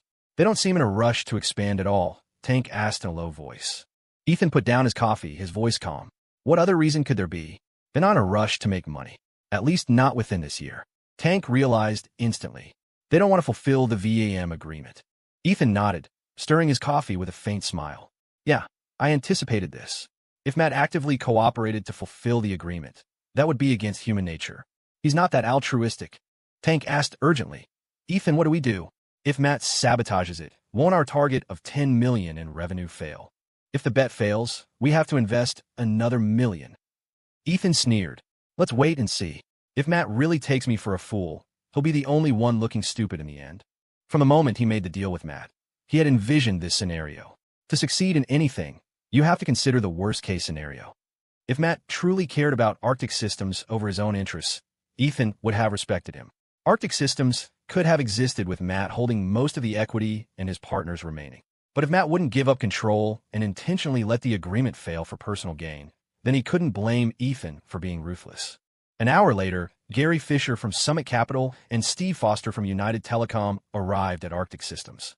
The shareholders' meeting officially began. All shareholders of Arctic Systems, Matt's 5 partners, the 2 investment representatives, and Ethan were gathered in the conference room. Matt sat at the head of the table and began reporting on the recent corporate situation. Everyone, since IceQ launched member subscriptions, Arctic Systems has turned a profit. However, because the value-added service system isn't fully developed, monthly revenue isn't high. On average, it's only about $75,000. Growth is limited. Management is actively looking for new drivers to increase revenue. However, due to the dot-com bubble burst abroad and the slowing growth of domestic internet users, new IceQ user growth is slowing down. The company faces significant revenue pressure in the future. I hope everyone understands. As Matt spoke, he glanced at Ethan. Seeing Ethan's expressionless face, he continued, but as long as we work together, we can weather this storm and keep the company alive. At the very least, our current operating status is much better than other internet companies. Gary Fisher from Summit Capital nodded and laughed. Matt is right. As long as you have confidence, we're at ease. Exactly, Matt. Just go ahead and do what needs to be done. Steve Foster encouraged. These two were obviously cozying up to Matt. Matt smiled slightly, then looked at Ethan. Ethan, what do you think? Ethan twirled the pen in his hand, looked up, and said calmly, I don't think external factors are the main reason for the company's slow revenue growth. I believe Arctic Systems needs to adopt a more aggressive marketing strategy to boost revenue. A monthly revenue of over 150,000 or even 300,000 is achievable. Matt flatly rejected him. Ethan, you might be a little too optimistic. Ethan looked him in the eye, tit for tat. I don't think I'm optimistic. I'd actually like to ask, Matt, why wasn't the marketing plan I submitted executed? Matt sat back, clasped his hands, and replied indifferently, I didn't think it was necessary for the company to invest so many resources into marketing. The ROI wouldn't be good. Ethan sneered, questioning, You haven't done it, so how do you know? Matt looked around the room and spread his hands. This was the result of our consensus. We all think so my decision to be conservative is correct. This is everyone's consensus. Matt was using the others to pressure Ethan, trying to leave him with no room to argue. Just a few sentences of dialogue caused the atmosphere in the conference room to drop to freezing point. Ethan scanned the others and asked, Everyone's consensus? Why wasn't my opinion included? Am I not a member of the team? Am I not a shareholder? With that, Ethan rapped his knuckles on the table and said solemnly, Matt, don't forget, I'm part of this team too. Matt smiled. Ethan, how could I forget? I didn't say we'd never consider your marketing plan, just that it's not suitable right now. I still have that much decision-making power. Matt's words were soft but firm and impeccable, but they also meant he was laying his cards on the table with Ethan. He was clearly telling Ethan, Arctic Systems is still my turf. Xavier Yale chimed in with a laugh. Yeah, Ethan, the environment isn't great right now. We shouldn't be too aggressive with marketing strategies. Ethan narrowed his eyes, staring at him, and said calmly, So my role as director is useless? Matt smiled. Not at all, Ethan. We still believe in your abilities. But right now, the company needs you somewhere more important. Ethan asked coldly, Where? Matt tapped the table. Arctic Systems plans to run some offline promotional activities in Chicago. A very important brand marketing campaign. Since you're based in Chicago, you'll be in full charge of the brand activities there. The company will give you full support. Matt's true objective was revealed. This was stripping Ethan of his operational management power at Arctic Systems and exiling him to an irrelevant position. A naked power grab. Hearing this, Tank was furious. He slammed the table and demanded, Matt, what does that mean? Sending Ethan to do brand activities in Chicago? What kind of joke is this? Xavier waved his hand, smiling. Brand activities are crucial. Don't get angry, Tank. There was a hint of mockery in Xavier's smile. I oughta. Tank was about to explode, but Ethan raised a hand to stop him. Ethan looked at Matt and said calmly, Matt, I refuse this transfer. With those words, the chill between Ethan and Matt seemed to fill the conference room. Their gazes locked, clashing head-on. Today is a shareholders meeting, so let's put to a vote, Ethan. Matt raised his hand, smiling. Those in favor of this appointment, please raise your hand. Xavier was the first to raise his hand. Next were Gary Fisher from Summit Capital and Steve Foster from United Telecom. They raised their hands one after another. For people in the conference room had raised their hands, representing the majority of Arctic Systems' equity and holding decision-making power. As the de facto CEO, Matt had full authority over personnel. Matt looked at Danny, Zach, and Zane, his gaze carrying a hint of pressure. Sweat beaded on Danny's forehead. His right hand twitched, but in the end he didn't raise it. But it didn't matter anymore. Zach and Zane had absolutely no intention of raising their hands, forced to watch helplessly from the sidelines. Whether they raised their hands or not didn't change the fact that Ethan was being stripped of power. Ethan's gaze grew colder, though his expression remained composed. Matt, looks like you came prepared today. Ethan sneered. At this point, the two had completely torn off the mask of civility, bringing their conflict into the open. Matt lowered his hand, the corner of his mouth curling into a triumphant smile. Ethan, I hope you'll follow the company's arrangement. Tank slammed the table and stood up, eyes glaring furiously at Matt. He wanted to shout, but Ethan stopped him. Fine. Shareholders, minority obeys majority. I get it. Ethan smiled faintly. I submit to the company's decision. Matt straightened the documents in front of him, smiling. That's good. By the way, Ethan, regarding the VM agreement, if you forfeit the agreement, I'll provide corresponding equity compensation. I feel that now. There's no need for the company to continue with this bet. Ethan leaned back in his chair, sneering. As for the agreement, I really don't want to give it up. Matt's face darkened. Although the company was under his control and revenue was entirely up to him, leaving Ethan with zero chance of winning. This agreement was still a thorn in his side. All right then, I won't force it. Matt said, keeping a calm surface, then stood up. Today's meeting ends here. Everyone is dismissed. Zach, Zane, Danny, you three come to my office. Saying that, Matt glanced at the three of them, then turned and left. Gary Fisher and Steve Foster also stood up, walked over to Ethan, and patted him on the shoulder. Gary laughed. Ethan, Arctic Systems still relies on Matt, you know? Just bear with it, huh? Steve also smiled. All right, Ethan, don't blame us. Arctic Systems needs stability. It's better for everyone to work together in the future. Ethan stood up, stared at the two, and said indifferently, Gentlemen, when the mountain collapses, make sure you're far away so the rocks don't hit you. Standing at the bottom of the mountain can be dangerous. Steve played dumb, deflecting. Of course, but San Jose isn't in an earthquake zone. It's very safe. All right, meeting's over. We should head back too. The two left the conference room side by side. As Xavier passed by Ethan, he finally couldn't hide the mocking look on his face. Ethan, do a good job with the brand in Chicago. Xavier followed them out. Zach stood up and walked over to Ethan, his face red with shame. Ethan, it done. I'm sorry. He was full of guilt toward Ethan. Everything was supposed to be fine. They would build the company and follow the agreement. An agreement was a businessman's promise.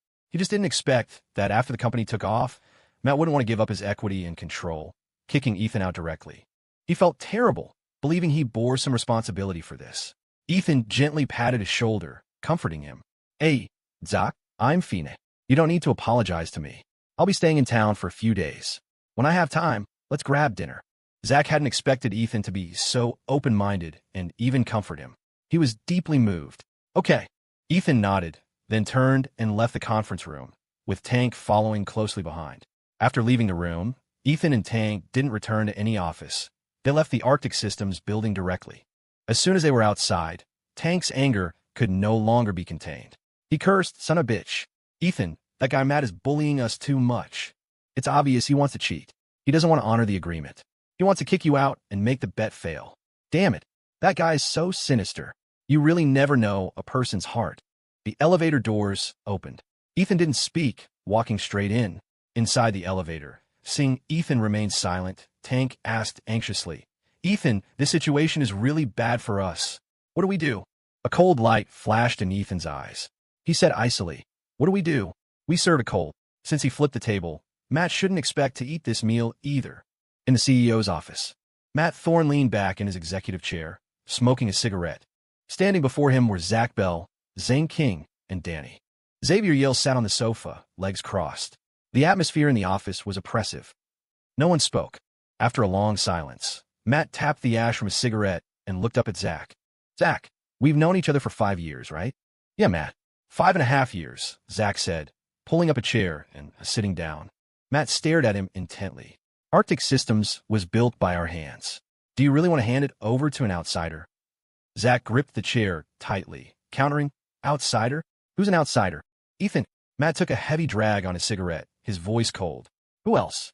Arctic Systems is our company. I hope you recognize that. Zach gritted his teeth. Then who stepped in when the company was in crisis? Who was it? Wasn't it Ethan? Wasn't it? His voice grew louder, venting his dissatisfaction. Arctic Systems had been on the brink of bankruptcy. If they hadn't found a new investor, they would have gone under. It was Ethan who brought in funds and solved the profitability problem. Zach remembered it clearly. He kept that gratitude in his heart at all times. Without Ethan's help, there would be no Arctic Systems today. Matt blew out a stream of smoke, his voice deep. I know, but you also have to understand one thing. We cannot lose Arctic Systems. This concerns the interests of all of us founders. Zach sneered, questioning. So, that's your excuse for breaking your promise? At that moment, the air seemed to freeze.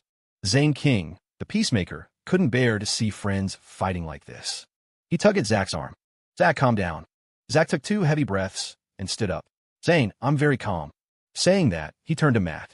Matt, Mr. Thorne, you know exactly who I am. All my life, I've just loved working on tech.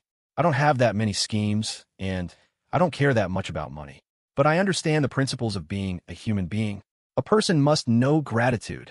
That is my most fundamental principle. I do not accept what you're doing. Matt stubbed out his cigarette, his voice icy. Whether you accept it or not doesn't matter. I am the CEO. Zach, I'll give you one more chance. The last chance. From now on, stand by my side. Stand by Arctic Systems' side. Zach took off the ID badge hanging around his neck and slammed it onto the table. I only stand by my conscience. With that, Zach turned and left without looking back. Hey, Zach. Zach. Zane wanted to call him back, but Zach didn't stop. Bang. Zach slammed the door as he left. The office fell into silence again. Expressionless, Matt looked at Zane and Danny. Zane, it seems Zach isn't suitable to be the technical lead for Arctic Systems anymore. Let him go. You didn't raise your hand in the conference room either. What are your plans? Zane's expression changed. He felt Matt was forcing him to pick a side. Stand with Matt or stand with Ethan. There was no third option. Zane hesitated for a moment, then took off his badge. He sighed, placed it on the table, and said, Matt, I can understand you, but a man has to have a bottom line. With that, Zane shook his head and walked out of the office. Matt remained unmoved, turning his gaze to Danny. Danny looked hesitant, whispering, Matt, maybe we should try to talk to Zach and Zane again? Matt nodded. Danny, you go do that. Matt didn't push Danny, but from Danny's attitude, he knew Danny hadn't made a choice yet. All right, I'll go then. Danny nodded and turned to leave. Danny left the office, closing the door behind him. Xavier stood up, walked over Matt, and whispered, Matt, now that the company is on the right track, it's time for some internal personnel changes. Matt's face instantly darkened. He grabbed the ashtray on the table and smashed it on the floor. Crash! The ashtray shattered, glass shards scattering everywhere. Go! Let them all go. The world keeps turning without them. Bunch of bastards. Matt cursed furiously. Shabier flinsha starlat. This was the biggest outburst he had ever seen from Matt, completely losing his usual calm and rationality.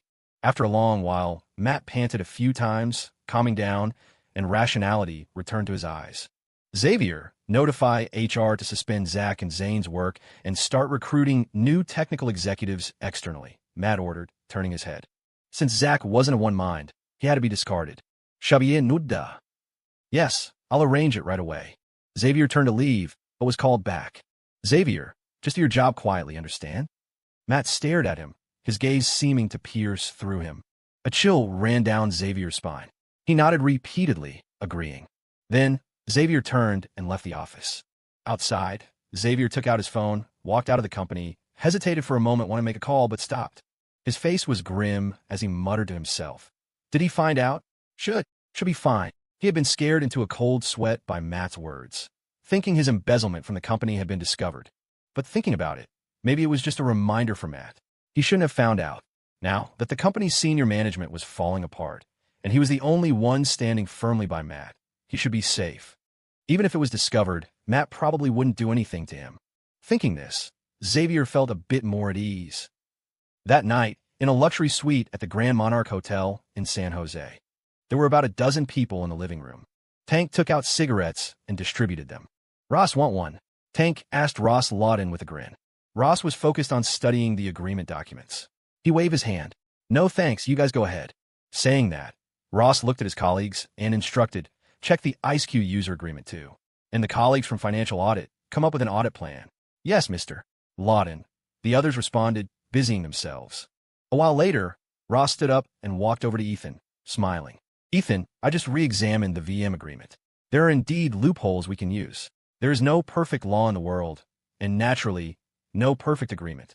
Ethan tapped his cigarette ash, asking with a smile, Ha, Ross, you're good. If you dare say that, you must have a plan, right? Ross pushed up his glasses, the corner of his mouth curling into a cunning smile. Ethan, you know me. Oh, what's your plan? Ethan asked. Ross walked over and whispered a few sentences in Ethan's ear. Ethan listened and laughed. Haha, you really are something. It's exactly what I was thinking. But legally, you're the pro. Ross straightened up, grinning. You flatter me, Ethan. It's your idea that's brilliant. Ethan blew a smoke ring, smiling. I'll handle the other shareholders. The rest is up to you. Done, Ross responded. Ethan stood up and turned to the Drake brothers standing on the balcony. Duke, Dan, come here. I have something for you to do. The Drake brothers immediately walked over quickly. Ethan, what are your orders? Duke asked respectfully. Ethan smiled. Tomorrow, invite a few friends for dinner. Remember, even if they don't want to come, they have to come. Hearing the last sentence, Duke understood. Yes, Ethan, I got it. The next evening, in the underground parking garage of the Central Business District, Gary Fisher tucked his briefcase under his arm, whistling as he walked to his car. Just as he was about to open the door, two headlights suddenly shone from the opposite side. He instinctively raised his hand to block the blinding light. vaguely seeing a figure silhouetted in the beam. Mr.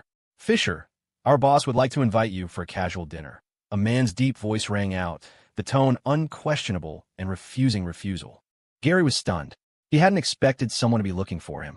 He sized up the man before him, tall, muscular, unsmiling, but didn't recognize him. "Who is your boss?" Gary asked with a frown. Duke stepped forward, saying calmly, "Our boss, Mr. Ford." Gary realized, waving his hand dismissively. "Oh, it's Ethan's people. If he wants to invite me to dinner, why didn't he come himself?" "Heh, sorry, I'm not free today. Tell him we'll do it another day." With that, Gary got into his car and tried to start the engine, but the car wouldn't start. Click, click, click. He tried repeatedly, but it wouldn't turn over. The car seemed broken. Duke stood in front of the car, saying calmly, "Looks like Mr. Fisher's car is broken. Why don't I give you a ride?" Gary's heart skipped a beat, sensing something wrong. The car seemed to have been tampered with. Anger rose in his chest. He got out and demanded, "What is the meaning of this? What if I don't go?" Duke clapped his hands. The sound echoed in the garage. Immediately, heavy footsteps approached from all directions. Figures in black uniforms appeared in the garage, standing at the exits and entrances, watching the two from a distance. Seeing this, Gary trembled, a chill running down his spine. Ethan was for real. Given the situation, it looked like he had to go whether he wanted to or not. Gary remembered his mockery of Ethan yesterday and felt cold. Was Ethan going to take revenge on him?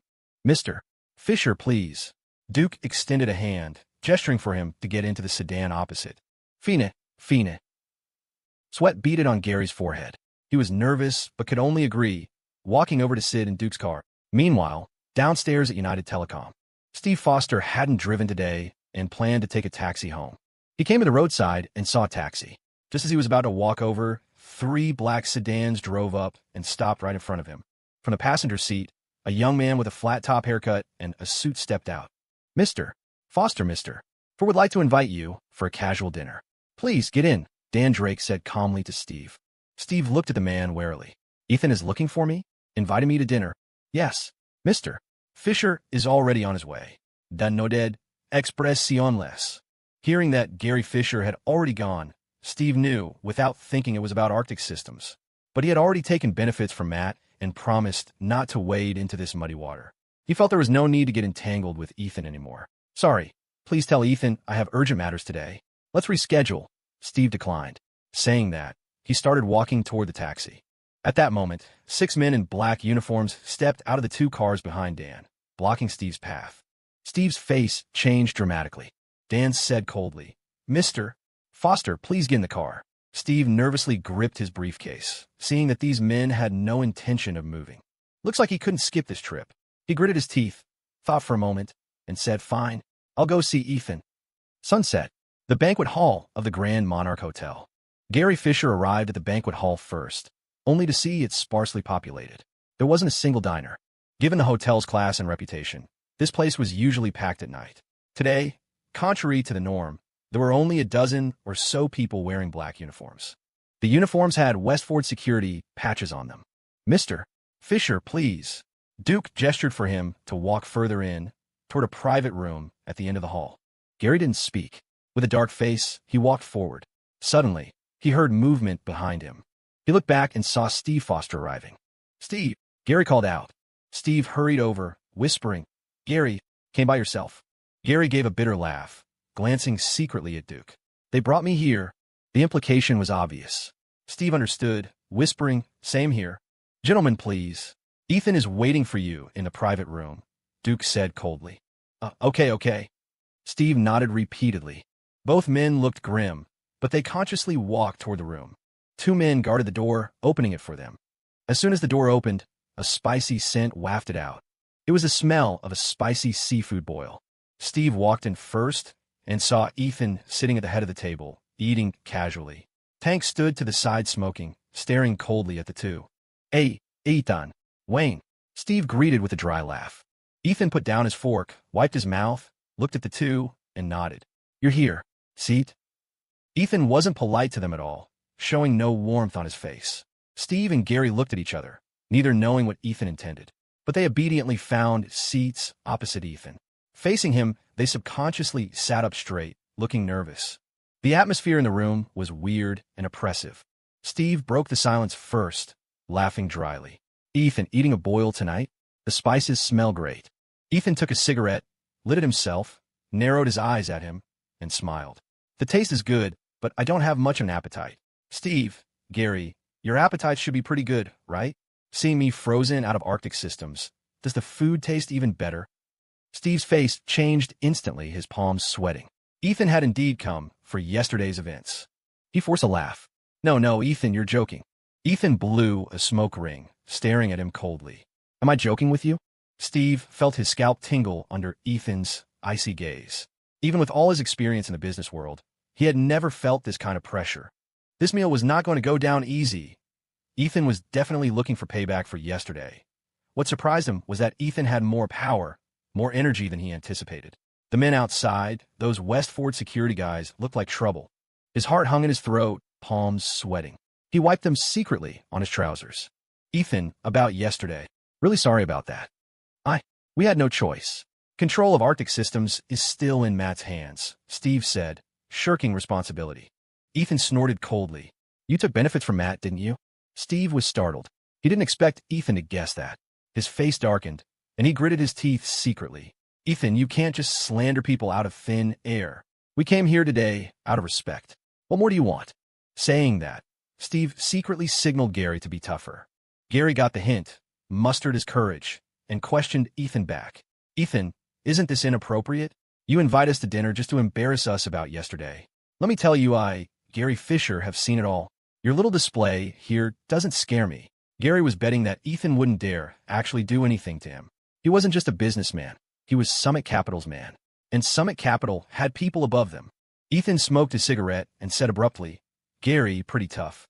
Did you think I didn't know about you stabbing me in the back? Matt sought you out to freeze me out because he wants to plant your people in Arctic systems, right? Let me guess again. Matt probably also promised to give you some private shares, didn't he? Gary's face changed drastically. How did Ethan guess everything right? That's slander. Gary shouted, flying into a rage out of humiliation. Ethan grabbed the heavy ceramic bowl from the table and smashed it right onto Gary's forehead. Crash, the bowl shattered. Gary saw red instantly, blood flowing down his forehead. Blood. Gary cried out in pain, covering his forehead. Blood trickled through his fingers, scaring him pale with terror. Next to him, Steve jumped, startled by Ethan's sudden violence. Tonight's Ethan wasn't the polite, modest man from before. He was a wolf, a bloodthirsty wolf. Ethan slammed the table and stood up, looking ruthless. Gary, I sent you so many gifts before, and you still screw me with Matt? Did I feed all that to a dog? You're a damn dog. You screw with me, I screw with you. Gary clutched his head, trembling, daring not to make a sound. This completely shattered his courage. This young man in front of him was terrifying.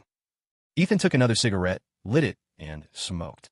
Gary, guess what Summit Capital will do if they find out you used your position for personal gain and took kickbacks from Matt? Gary shuddered violently. This was a threat, a naked threat. If the firm found out about these things, he would definitely be fired. He might even go to jail. He didn't know how Ethan knew or what evidence Ethan held, but he didn't dare gamble. Not one bit. If Ethan really had something, his life would be ruined. No, Ethan. Mr. Ford. Gary pleaded hurriedly. Steve naturally understood Ethan's meaning too. He quickly stood up. Ethan, whatever it is, let's talk. We can talk. Ethan blew a smoke ring and sneered. Talk? Did I invite you here? Talk. Steve froze. He hadn't expected Ethan to be so aggressive. He must have leverage. Yes. Yesterday was our fault. Really sorry. So sorry. Please, Ethan, have mercy. Have mercy. Steve bowed and scraped. Gary, ignoring the blood on his forehead, also rushed to say, Yes, Ethan, have mercy. He gritted his teeth and continued. Ethan, what do you want us to do? Ethan held up 2 fingers, speaking calmly. First, cooperate to pass the VM agreement. Second, I will buy back your shares in Arctic Systems at double the price. Gary paused, then looked troubled. Ethan, with just our shares, even adding yours, it seems hard to pass the agreement. Plus, Matt has operational control. Whether the agreement can be fulfilled is out of our hands. Steve nodded repeatedly. Yeah, as long as Matt doesn't execute revenue projects, there's no way. Matt controlled Arctic Systems. Whether the company generated revenue was entirely up to him. They couldn't interfere, let alone ensure the agreement passed. Ethan sneered. That's not for you to worry about. $10 million in revenue. If I say it can be done, it will be done. Steve and Gary looked at each other, not knowing what Ethan was plotting, but seeing he seemed confident. Gary whispered, Okay, we'll definitely cooperate. But there's one more thing. About the shares. We still have to discuss it with the company board. Ethan narrowed his eyes at him. Gary, don't play dumb with me. Don't I know Summit Capital style? Double the price buyback. The terms are good enough. Don't be greedy. If you don't agree to the buyback, when I control the company, all you'll end up with is a shell. Gary's expression changed. He didn't expect Ethan to see through his little scheme so easily. If Ethan won the VM agreement, Arctic Systems would fall under his control. The $2 million initially invested by Summit and United would be sunk costs. Gary sighed, resigned. All right, we'll listen to you, Ethan. The corner of Ethan's mouth curled into a smile. He stood up and handed 2 cigarettes to them. A tea, thanks. Gary froze, quickly taking the cigarette, but he felt Ethan was even more terrifying now. His face changed faster than flipping a page in a book. Ethan grabbed a few tissues and wiped the blood from Gary's forehead, smiling. Gary, I'm actually a very kind person. Gary. Steve. Was this human language? Ethan continued. If people don't offend me, I don't offend them. If you had just stayed neutral and done your job as investors, that would have been enough. But you had to wade into this muddy water and stab me in the back. So you can't blame me. Gary felt a chill in his heart and quickly shook his head. No, Ethan. Absolutely won't happen again. Ethan threw away the tissues, patted his shoulder, and laughed. Good. I still trust you, Gary. Gary grimaced, cold sweat on his forehead. This young man was too scary. Ethan took a decanter and poured them each a glass of expensive liquor, then raised his own glass with a smile. Come, let's drink to our cooperation and friendship. Steve and Gary hurriedly picked up their glasses and stood up, saying in unison, to Ethan. At 9 o'clock that night, a convoy of cars sped along the road. Inside one of the Mercedes, Tank turned to look at Ethan, who was resting with his eyes closed. Ethan, we're almost at Xavier's apartment complex. Ethan opened his eyes, looking out the window at the deep night, dotted with brilliant neon lights, silent and distant. All right, call Xavier. Tell him to come see me, Ethan said coldly. Tank thought for a moment and whispered, Ethan, for a parasite like him, why not just take him out first? Ethan smiled. Parasites are sometimes useful too. Night. Inside, Xavier yells home. Honey, give me a bottle of the good stuff? Xavier shouted from the dining table, cracking peanuts. His wife, Trish, put down her dish towel and rolled her eyes at him. Drinking this late? Really? Don't worry about it. I'm in a good mood. What's a few glasses? Xavier said leisurely. Did you win a lottery or something? Trish laughed, opening the liquor cabinet to grab a bottle of expensive whiskey. Usually, they couldn't bear to drink this stuff. They only opened it for important guests. Xavier took the bottle, chuckled, and said something like that. Now that the company situation was clear and Matt controlled everything, there would definitely be benefits coming his way. Promotions, raises, shares, he'd get his cut. With IceQ on the right track, there would be tons of chances to make money in the future. Xavier poured himself a glass, hummed a happy tune, tossed a piece of tender roast beef into his mouth, and took a sip. Delicious. Just as he was about to enjoy his late-night snack, his phone rang. When he saw the number, he frowned. It was Wayne Tank Turner. He hesitated, but eventually chose to answer. Good evening, Wayne. Xavier laughed insincerely. Xavier, you're at home, right? My boss wants to see you. Tank laughed on the other end. Now? It's so late. I have things to do later. I am Busu. Another day. Xavier refused perfunctorily. He didn't have a good relationship with Ethan anyway. There was no need to meet. Tank sneered. Xavier, think clearly. Some things are better discussed face to face. Otherwise, Matt might be very interested in that supply chain business. Xavier's heart tightened. How did they know? How did Ethan and his crew know about the kickbacks? Xavier's face changed drastically, and he fell silent. After a while, Xavier asked in a low voice, I don't know what you're talking about. It's late. I can't go out. Let's talk tomorrow. He wanted to deny it to the death. Tank laughed. Xavier, you don't need to go anywhere. We're right downstairs. What? Xavier was shocked. He hadn't expected Ethan to be at his building. What were they trying to do? Xavier thought for a moment and said coldly, Ethan really puts in the effort, coming personally. Fine, I'll be down in a minute. Hanging up the phone, Xavier's expression shifted rapidly. Honey, what's wrong? Who called? Trish asked, confused. Xavier put down his chopsticks, wiped his mouth, and said gravely, A colleague is here. I'm going to meet him. Saying that, he got up and grabbed his coat. Going out this late? Trish asked, puzzled. She rarely saw Xavier look so serious. Yeah, urgent business. I'll be back soon. Xavier opened the door and walked out. A short while later, when Xavier arrived downstairs, he saw 8 black sedans parked by the road, headlights on. 2 men stood in front of the lead car's headlights, smoking. Ethan Wayne. Xavier recognized them and walked forward to greet them, smiling without warmth. Hearing the voice, Ethan turned around, sized him up, and smiled.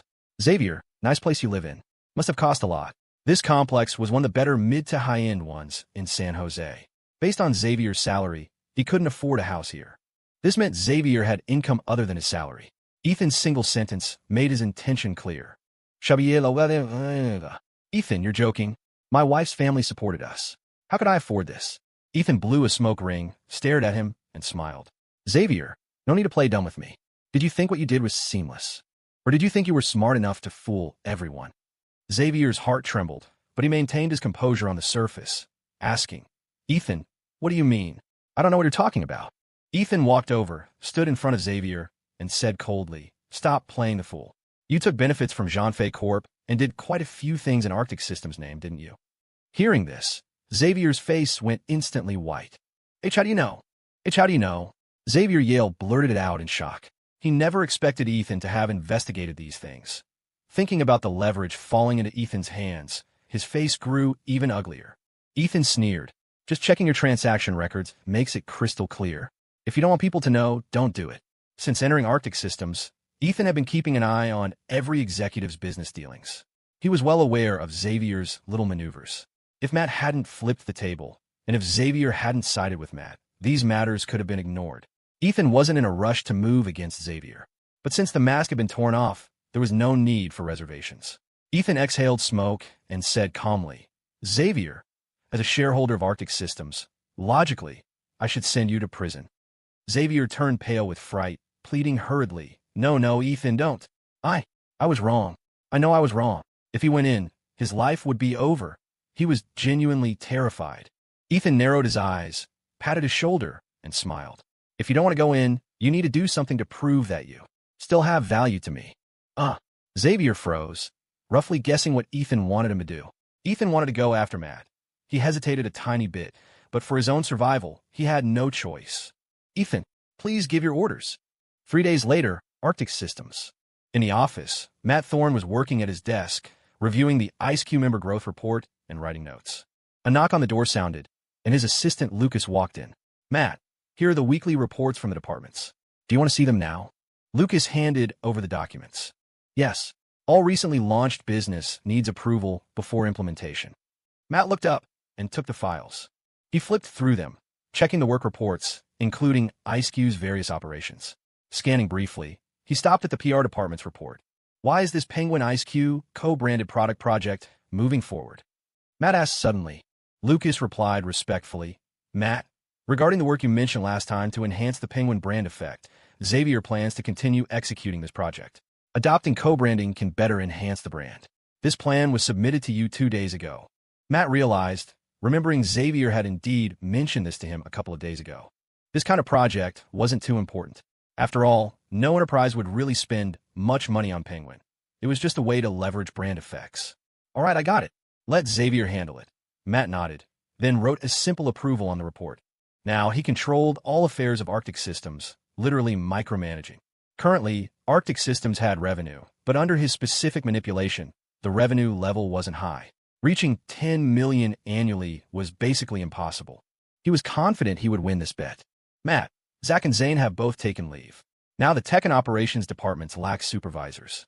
Some work is hard to push forward, Lucas whispered. Matt frowned and said calmly, I know. Tell HR to recruit new supervisors as soon as possible. Arctic Systems won't die without them.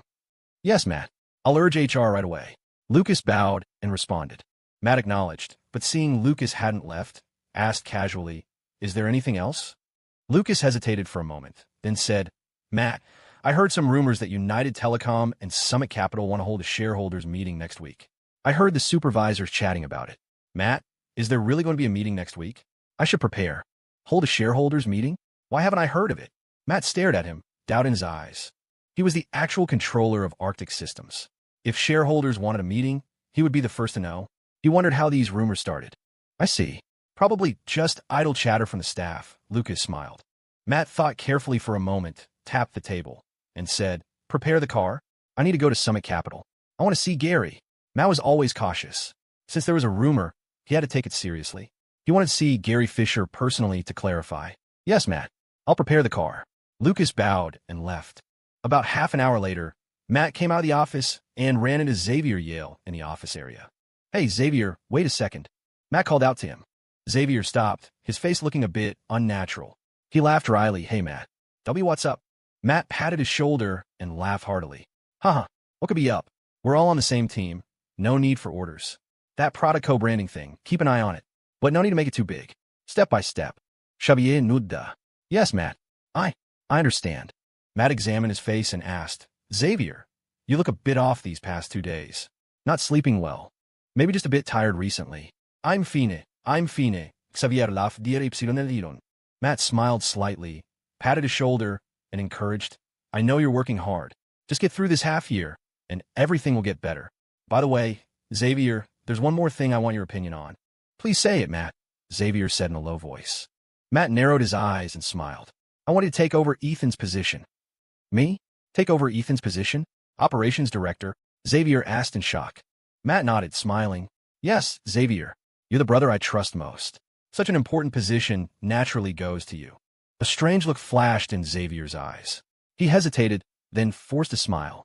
Okay, whatever you say, Matt." Matt noticed something was off and asked suspiciously, "Xavier, what's wrong? You seem distracted. If you're too tired, take a couple of days off to rest." Xavier shook his head repeatedly. No need." Matt pondered for a moment. Then, "Adjust yourself. By the way, Gary at Summit Capital wants to hold a shareholders meeting." Xavier's face went pale. "I don't know. I see. I have to go to Summit anyway. I'm heading out." Matt smiled, then patted his shoulder and left. Xavier watched Matt's retreating back and exhaled heavily. "Matt, oh Matt, don't blame me." That night, Matt returned home, holding a bouquet of flowers. "Honey, I'm home," Matt called out. Judy Thorne walked out of the kitchen wearing an apron. Seeing the flowers in Matt's hand, she smiled. "You're back. Why the flowers?" Matt laughed, handing them to her with both hands. I thought I hadn't given you flowers in a while. How are they?" "Beautiful." Judy took the bouquet, looked at it, and beamed. "Beautiful, beautiful. Look at how happy you are. Did you win the lottery?" Matt took off his suit jacket, relaxed. "No lottery. Just that the company matters are finally settled. I feel much more at ease. I went to see Gary at Summit today. He said he wants to continue increasing investment in Arctic Systems and increase his shareholding." Hearing this, Judy couldn't help but be surprised. "Really?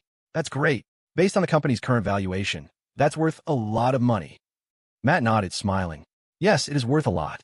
Our days of financial freedom aren't far off." Judy happily hugged Matt, praising him. "My husband is amazing. Tonight, I'll add an extra dish." Saying that, she turned to go back to the kitchen, but stopped and asked back, "What about Ethan and Zach?" Matt waved his hand, indifferent. "No need to worry about them now.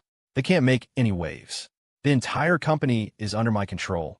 No one can touch it. Ethan is just a minor shareholder now. If he wants to keep the shares, he can. If not, I can buy them back. When the shareholders' meeting convenes tomorrow, there won't be any place for him in Arctic Systems. I plan to let Xavier take over his position." Hearing this, Judy asked doubtfully, "Will Ethan just accept that?" Matt sneered disdainfully. "What can he do if he doesn't? All right, I've got the company matters under control. Don't worry." Judy nodded and stopped asking, returning to the kitchen to cook. Matt sat on the sofa, lit a cigarette, his mind racing. Seeing Gary today, he realized Gary intended to increase his stake, hence the meeting. This was a good thing for him, so he agreed. If others didn't want to dilute their shares, he could dilute his own 5% stake and cash out nearly $200,000. That was already a significant sum for him. Thinking of this, Matt's mouth curled into a confident smile. With total control of Arctic Systems and some capital in hand, he would have no more worries. Once the VM agreement deadline passed, he could develop Arctic Systems with full force. "Ethan, fight me, you're still too green." Early the next morning, Friday, Arctic Systems convened a shareholders meeting. Matt arrived at the conference room early, waiting for the others. Approaching the start time, Steve Foster from United Telecom and Gary Fisher from Summit Capital arrived together. Then Xavier, Zach, and the others. At the last moment, Ethan, Tank, and Ross Lawton appeared in the room. "Ethan." Zach's eyes were red, his face haggard. He stood up to greet Ethan. Ethan looked at him, smiled slightly, and nodded. Zach, keep your chin up. Zach forced a smile and nodded. Seeing them whispering, Matt frowned.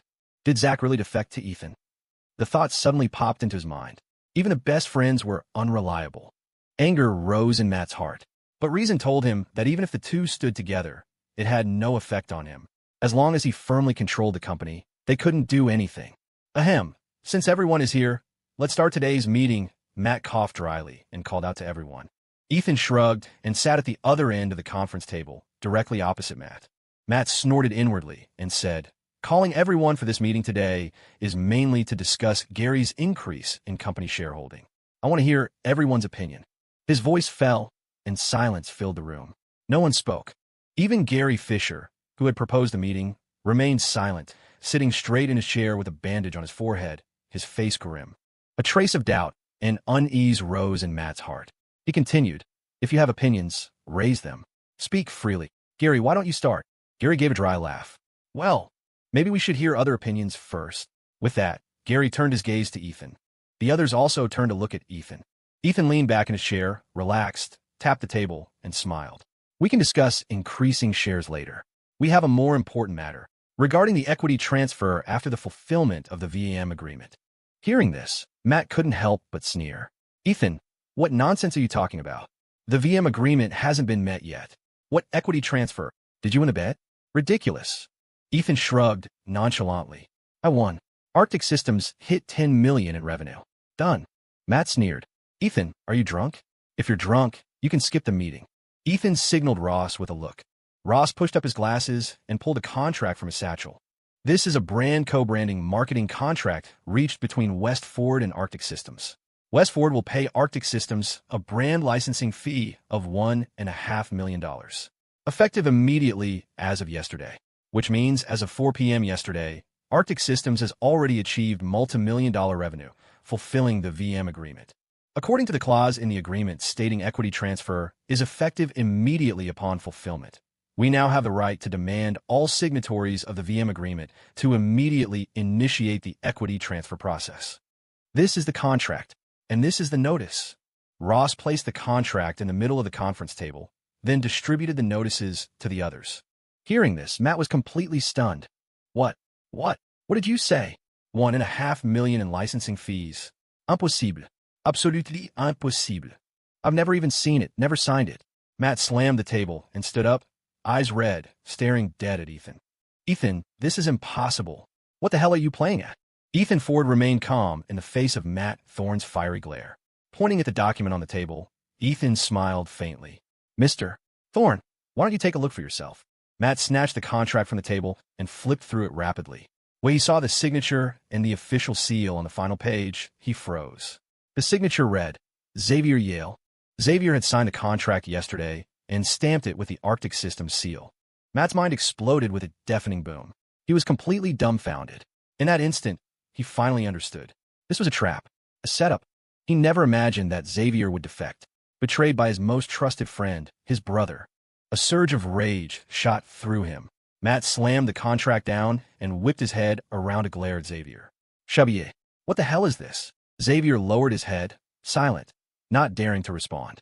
You teamed up with Ethan to stab me in the back, Matt demanded, his voice trembling with malice. Xavier's face was pale, and he still couldn't bring himself to speak. Matt rushed out of his seat and grabbed Xavier by the collar, looking like a madman. Why? Why would you betray me? Matt screamed hysterically. Everyone in the conference room watched him, but no one spoke. It was as if Matt's reaction was exactly what they had expected. Matt shoved Xavier away and looked around the room. Seeing the expressions on everyone's faces, the realization fully hit him. Today's meeting was a setup orchestrated by Ethan. Mr. Fisher, Mr. Foster. Matt turned to look at Gary Fisher and Steve Foster. Gary Fisher smiled awkwardly. Matt, we feel that Arctic Systems would be better suited under the leadership of someone more capable. Matt was shocked. He subconsciously took a step back, staring at him. Sure enough, Gary Fisher had turned as well. Yesterday, Xavier had pushed for the brand collaboration project. Matt had thought it was just a small business move, nothing major. He hadn't realized this was the beginning of Ethan's trap. Xavier had taken full responsibility for the project, signing a contract between Arctic Systems and West Ford Group, making the revenue a fait accompli, thus triggering the VM agreement. And the news Gary Fisher had leaked yesterday. was just a ploy to distract him. Matt suddenly thought of someone. He turned to look at the assistant in the corner of the conference room. Lucas. Lucas, it was you. You gave the official seal to Xavier. Matt's eyes were bloodshot, his voice low and dangerous. Lucas looked terrified and stammered. And Mr. Thorne, why you ordered Mr. Yale to move forward with this business. So Matt nearly had a stroke from anger. In the end, he only had himself to blame for trusting Xavier too much. Ethan, you set me up. I don't accept this. I will never acknowledge this contract. Matt looked at Ethan and gritted his teeth. Ethan smiled slightly. It's not up to you to acknowledge it anymore. Ross, continue. Ross Lawton smiled. Yes, Mr. Ford. According to the Valuation Adjustment Mechanism Agreement, now that the performance targets have been met, all parties must immediately cooperate with the equity transfer. If you do not cooperate, we will take legal measures to protect our rights. According to the liability for breach of contract, the defaulting party must compensate the agreement party 10 times the total losses. This includes, but is not limited to, compensation for economic losses and the value of investment equity. With that, Ross took out the equity transfer agreements and handed one to Zach Bell first. Gentlemen, you've read the notice. Now, it's time to honor the spirit of the contract, Ross said with a smile.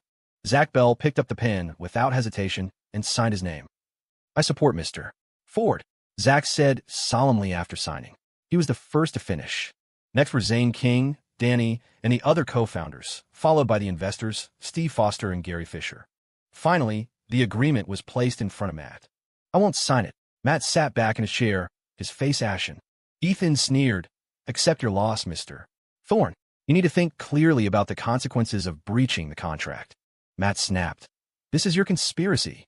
I demand an internal investigation into this cooperation contract. I want to terminate the contract with West Ford Group. Ethan tapped the table and said calmly, it seems you still haven't grasped the reality of the situation. Saying that, Ethan raised his hand. I propose a motion to remove Matt Thorne from his position as CEO of Arctic Systems. All in favor, raise your hand. Matt's heart shook violently, and he slumped into his chair. One by one, hands went up in the conference room. Zach Bell, Zane King, Danny, Xavier Yale. Sorry, Matt. Steve Foster chuckled dryly and raised his hand as well. Gary Fisher slowly raised his hand last. With that, shareholders holding over 60% of Arctic Systems equity had voted to remove Matt Thorne as CEO. Seeing this, Matt's eyes filled with despair. I propose that Mr. Ford take over as the new CEO. Zach Bell raised his hand. Everyone else raised their hands in unison. With the exception of Matt, it was a unanimous vote. Congratulations, Mr. Ford. Steve Foster congratulated Ethan with a fake smile. Ethan nodded in acknowledgement, then stood up and said to Matt, Mr. Thorne, you have been relieved of your duties. I announce that the cooperation between Arctic Systems and West Ford Group will continue. Matt's face was deathly gray as he collapsed into his chair. It took a long time for him to come back to his senses. He stared dead at Ethan. Ethan, you won. Ethan walked over, pushed the equity transfer agreement in front of him, and said calmly, we didn't have to get to this point. Sign it. Matt looked at the pen on the agreement, his hand trembling. He reached out and grasped it, but he couldn't bring himself to write a single word. His hand shook violently, as if he were trying his best to suppress the unwillingness and rage erupting from his heart. Ethan looked down at him and said coldly, Mr. Thorne, you don't want to pay a massive sum in damages, do you? Matt's face went white instantly. He knew very well that once he breached the VM agreement, he would face astronomical compensation claims. The situation was irreversible. Holding on to his last shred of reason, he put the pen to paper and signed his name. The moment he finished writing his name, it was as if all his strength had been drained. He went limp in the chair. Ethan took back the agreement, leaned in, and whispered in Matt's ear, Mr. Thorne, you'd best hand over the rest of what you owe. Don't wait until I audit Arctic Systems' financials to decide. You only have one chance, and it's today. Xavier told me everything about you embezzling company funds. Matt's eyes widened instantly, his expression one of shock. He hadn't expected Xavier to sell him out so thoroughly, leaving absolutely no room for mercy. He had indeed moved company funds to subsidize his family expenses in the past, but he had balanced the books quickly. Only Xavier knew about it. Ethan, do you have to be this ruthless? Matt gritted his teeth. Ethan replied indifferently, ruthless? When you kicked me out of Arctic Systems, when you wanted to replace me, did you ever think about how ruthless you were being? Mr. Thorne, in this game, the winner takes all. Ross took out a separate transfer contract and placed it in front of Matt, smiling. Mr. Thorne, sign it. Otherwise, you're looking at a minimum sentence of 3 years. The conference room was deathly silent. One could hear a pin drop. Everyone's eyes were focused on Ethan and Matt, while Ethan's gaze was fixed on the pen in Matt's hand. The air was so thick it felt suffocating. Zach Bell's hand trembled, then clenched. There was a look of struggle on his face. He had a deep friendship with Matt, and he didn't want to see things end like this. But reality forced him to make a choice, and Matt was no longer the close friend worthy of his trust. This outcome was the fruit of Matt's own greed.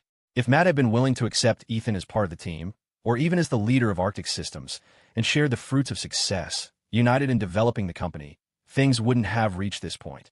But Matt wasn't willing to let go of his hard-won power, nor the profits that were within his grasp. As the saying goes, men die for wealth, and birds die for food. Mr. Thorne, if you please, Ross gestured to Matt. Matt's face was pale. After a moment of silence, with a trembling hand, he signed his name. The moment he finished, he slammed the pen onto the table. Ethan, are you satisfied? He looked up, staring at Ethan with bloodshot eyes. He understood that from this moment on, he had lost Arctic Systems. He had lost everything since starting the business. All his past efforts had gone down the drain. It felt like a sharp blade was twisting in his heart. This pushed his hatred for Ethan to its peak. I'm satisfied. Ethan shrugged, smiling faintly. Gary Fisher was the first to stand and applaud. Congratulations, Mr. Ford. Oh no, President Ford. Wayne Tank. Turner finally cracked a smile and applauded enthusiastically. The others stood up one by one, applauding and looking at Ethan, the victor before them. Matt had become an irrelevant outsider to Arctic Systems. Gary Fisher and Steve Foster no longer needed to care about Matt's feelings. They could ignore his existence entirely and start sucking up to Ethan. Ethan smiled slightly, raising a hand to quiet them. Thank you all for your support. I believe that with our concerted efforts, Arctic Systems will develop better and better. Steve Foster nodded and bowed slightly, smiling. With President Ford leading the way, Arctic Systems is sure to achieve greater glory. Ethan smiled. Thank you for your trust, Mr. Foster. Ethan then turned to Ross and instructed, Ross, arrange the manpower to take over Arctic Systems' finance and HR departments. Ross bowed slightly. Yes, Mr. Ford. I'll get right on it. Bang. Suddenly, the sound of a hand slamming on a table rang out. Everyone looked towards the sound and saw Matt standing up. Under the watchful eyes of the crowd, Matt walked up to Ethan. Ethan, you won this round. But remember, no one wins forever. Matt leaned in closer, his voice icy cold. I will remember everything you gave me today. Someday, you will pay the price for this. Ethan's expression remained unchanged, showing no fear. Is that so? Then I'll give you a piece of advice. Don't ever challenge me. Matt's eyes looked ready to spew fire, but reason prevailed over emotion. He scoffed coldly and walked straight out of the conference room. With Matt's departure, the power struggle within the conference room finally came to an end. Ethan was the sole winner, and Matt was left with nothing. God Ford, oh no, President Ford. Zach Bell smiled at Ethan. Haha, Zach, starting today, you need to get back to work, right? Ethan turned back and laughed. Of course. Zach nodded vigorously. After the meeting ended, Ross transferred the personnel brought from West Ford Group into Arctic Systems to take full control. In Xavier Yale's office, Xavier was already packing his personal belongings. Ross walked in with his people and ordered directly, Xavier, before you leave, hand over all the data and files in your possession. Don't leave anything out. Xavier gave a miserable smile. Was he going to be squeezed dry of even his last bit of utility? All right. Ross pushed up his glasses. Good. I trust you'll cooperate. I wish you a bright future. Ross's words were like arrows piercing his heart. Xavier was so angry he almost vomited blood, but anger was meaningless now. Thank you, Mr. Lawton. Ross smiled, turned, and left the office to continue arranging the handover for various departments. Meanwhile, in the CEO's office, Steve Foster and Gary Fisher raised their teacups to toast Ethan. Congratulations, Mr. Ford. Ethan smiled. He knew these old foxes weren't genuinely congratulating him. They just followed whoever was winning. But now he had complete control of Arctic Systems. Through the 51% shares from the VM agreement, plus Matt and Xavier's equity, he now held a total of 65% of the company. Next, it was Steve and Gary's turn. I have to thank you both for your support. Ethan raised his cup and clinked it with theirs. Then, changing the subject, he asked, Gentlemen, When will the equity buyback be executed? Steve's expression changed.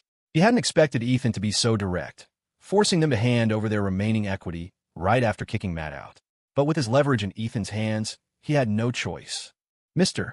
For this. We can start today, Steve laughed dryly. Ethan nodded and smiled. Great. I'll give you 3 days to prepare. Steve looked a bit grim, but forced a smile and nodded. It was his first time encountering such a domineering leader. Ethan was far more assertive than Matt. Seeing their unhappy expressions, Ethan laughed. Haha, gentlemen, there's no need to be so depressed, is there? What you lose on the swings, you gain on the roundabouts. I am still very keen on continuing our cooperation with United Telecom and Summit Capital. You've already made a twofold return on your investment in Arctic Systems. This deal isn't a loss at all, and in the future, I will help you earn even more in other fields. Far more than you would have made in Arctic Systems. Steve and Gary were dumbfounded, looking at each other, unsure of what Ethan meant. Ethan sat up straight on the sofa, tapped the table, and said, Gentlemen, I have other projects that I can let you participate in. I'll allow you to invest, and the returns will be more certain and larger than investing in Arctic Systems. This is also my show of sincerity in hoping for continued cooperation. Ethan was using the stick and carrot approach. First, show them his power and capability, then offer a sweet deal to bind their interests together.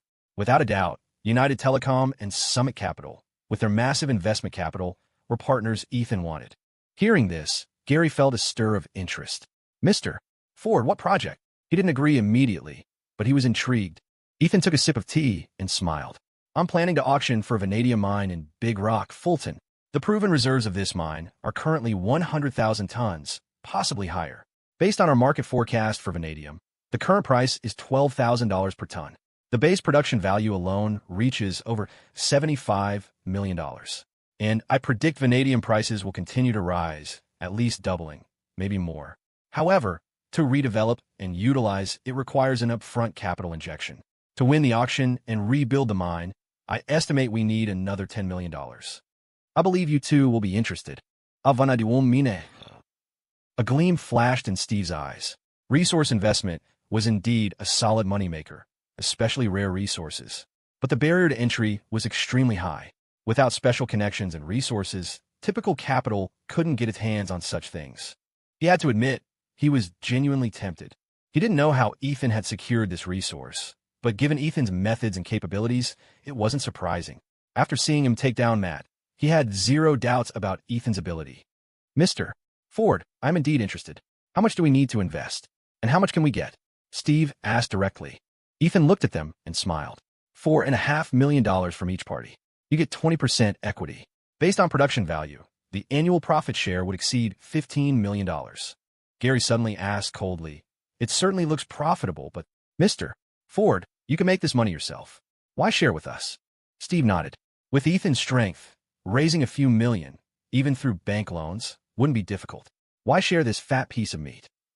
There was no such thing as a free lunch in this world. If there was, it was poisoned. Ethan laughed heartily. After a moment, he said, There is no end to making money. Isn't it better to make some money together? I hope for deeper cooperation with United Telecom and Summit Capital in the future. You can consider this project a meeting gift from me to you both. Gary was stunned, then quickly understood Ethan's meaning. Ethan was eyeing the capital held by Summit Capital and wanted to use the vanadium mine project to build a bridge to that investment capital. Neither Gary Fisher nor Steve Foster spoke immediately. Both were weighing Ethan's words, considering the benefits and risks. Gary, in particular, wanted a piece of this lucrative pie, but having witnessed Ethan's methods, he actually feared him more. Cooperating with Ethan felt a bit like negotiating with a tiger. Steve pondered for a moment before saying, Mr. Ford, I may need to discuss this with the other senior executives at the company. He didn't agree immediately. Gary nodded, chiming in, Yes, Mr. Ford, this project is indeed excellent, but we don't have the authority to decide alone. It needs to go through proper due diligence before we can put it on the agenda. Ethan shrugged and smiled. No problem. Major investments should be treated with caution. I'll have Wayne coordinate with you for the due diligence later. I believe we will reach a cooperation agreement, won't we? In certain aspects, we are the same kind of people. The similarity Ethan referred to was the pursuit of profit. All three of them sitting there were profit seekers, especially Summit Capital and United Telecom, who controlled capital, They were pure profit-driven entities, frantically seeking to extract every penny, eyeing profit like wolves eyeing fresh meat. Ethan didn't deny that he was profit-driven. On the contrary, he was very much so, but his purpose differed from theirs. He wanted controllable capital, not to be turned into a beast by it. Capital shouldn't serve individuals or small cliques, but the country and its people. Ethan understood that no matter how fast West Ford Group grew, for now, and for a long time to come, it couldn't compare to enterprises with massive capital reserves. To achieve industrial upgrading and develop technology for the nation, he had to leverage and utilize this capital. He had to cooperate with it to achieve his goals. Take the semiconductor industry investment, for example. To revitalize the long-declining semiconductor industry, the funding required wasn't in the tens or hundreds of millions, but hundreds of billions. And that didn't include the incalculable costs needed for talent acquisition. West Ford Group alone couldn't achieve this goal. He needed support from within the system and cooperation from capital. Through multi-party cooperation, he would build a giant ship capable of riding the wind and waves. West Ford Group would be the steering wheel, and he would be the captain controlling it. In his past life, even with nearly $100 billion in assets, he realized at the moment of his death that personal wealth, even in the trillions, was nothing but fleeting clouds. It had no value to him then, which was why he had been willing to donate his entire fortune to the country and the poor. In this life, he wanted to realize a grander ambition, to help his nation stand at the peak of the world once again. This was his purpose for seeking profit, the meaning of his existence in this world. Ethan took out a pack of Parliament cigarettes and offered them to the two men. "I await your good news." Steve took a cigarette and smiled. "You'll have it, Mr. Ford, huh?" Gary took a cigarette, but stood up to light Ethan's first, then his own, smiling. "Indeed, it is our honor to do business and be friends with Mr. Ford." With that one sentence, the relationship between the three was defined as friends. Ethan was secretly amused. Sure enough, there are no eternal friends in this world, only eternal interests. When interests align, you are friends. Knock, knock, knock. A knock sounded at the door. "Come in," Ethan said. Ross opened the door and entered, bowing slightly to Ethan. "Mr. Ford, the handover is complete." Ethan nodded, stood up, and smiled. "Good, let's head out." They left the office together and went to the main lobby of Arctic Systems, where all department employees and supervisors had gathered. The moment Ethan appeared, everyone's eyes converged on him. Every Arctic employee understood that this young man before them was their new boss. "Hello, President Ford." The Arctic executives, including Zach Bell, Zane King, and Danny, greeted him one after another. Ethan looked around at the hundreds of employees and smiled. "I am very happy to assume the position of CEO of Arctic Systems. I believe that as long as we work together, our company will achieve long-term development and reach our goals step by step. I am certain that day will come." Thunderous applause erupted in the room. A smile appeared on Zach Bell's face. He believed that Arctic Systems would surely become stronger under Ethan's leadership. Over the next 3 days, Ethan arranged the follow-up development strategy and planning for Arctic Systems, as well as the resource integration and docking with West Ford Group, with Zane King responsible for execution. This included developing the IceQ Zones games, further developing IceQ avatars to provide more social functions for the messenger, and enhancing the value of the IceQ Premium membership to achieve continuous subscriber growth. After arranging everything, Ethan and Wayne returned to Chicago and back to school. It was already night when Ethan returned to campus. Just as he got back to his dorm, he received a call from Grace Miller. Seeing the caller ID, a happy smile curled on Ethan's lips as he answered. "Hey, Gracie, miss me?" "Miss you? In your dreams, you jerk." "Ethan, you went to New York to play for so many days before coming back." "Humph." Grace's crisp, melodious voice came from the other end. "Hey, I was supposed to be back sooner, but something unexpected came up and delayed me," Ethan explained with a smile. On the other end, in the girls' dormitory, Grace lay on her bed, swinging her pale legs, pouting. "All right, I know you're a busy man. I didn't want to disturb your work, but I missed you." At that moment, Chloe Jones, who was also in the dorm, mimicked Grace's plaintive tone. "I missed you." "Ha ha!" Laughter erupted in the dorm. Grace's pretty face flushed red.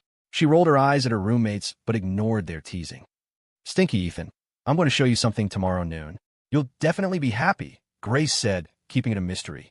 Ethan teased, "What is it?" "A pregnancy test report." Grace's cheeks turned bright red. She spat, "It is not. You wish. It's my villa design plan." Ethan feigned disappointment. "Is that so? What a pity. Looks like I'll have to try harder. Grace blushed down to her neck. Knock it off. I am not talking to you anymore. See you tomorrow.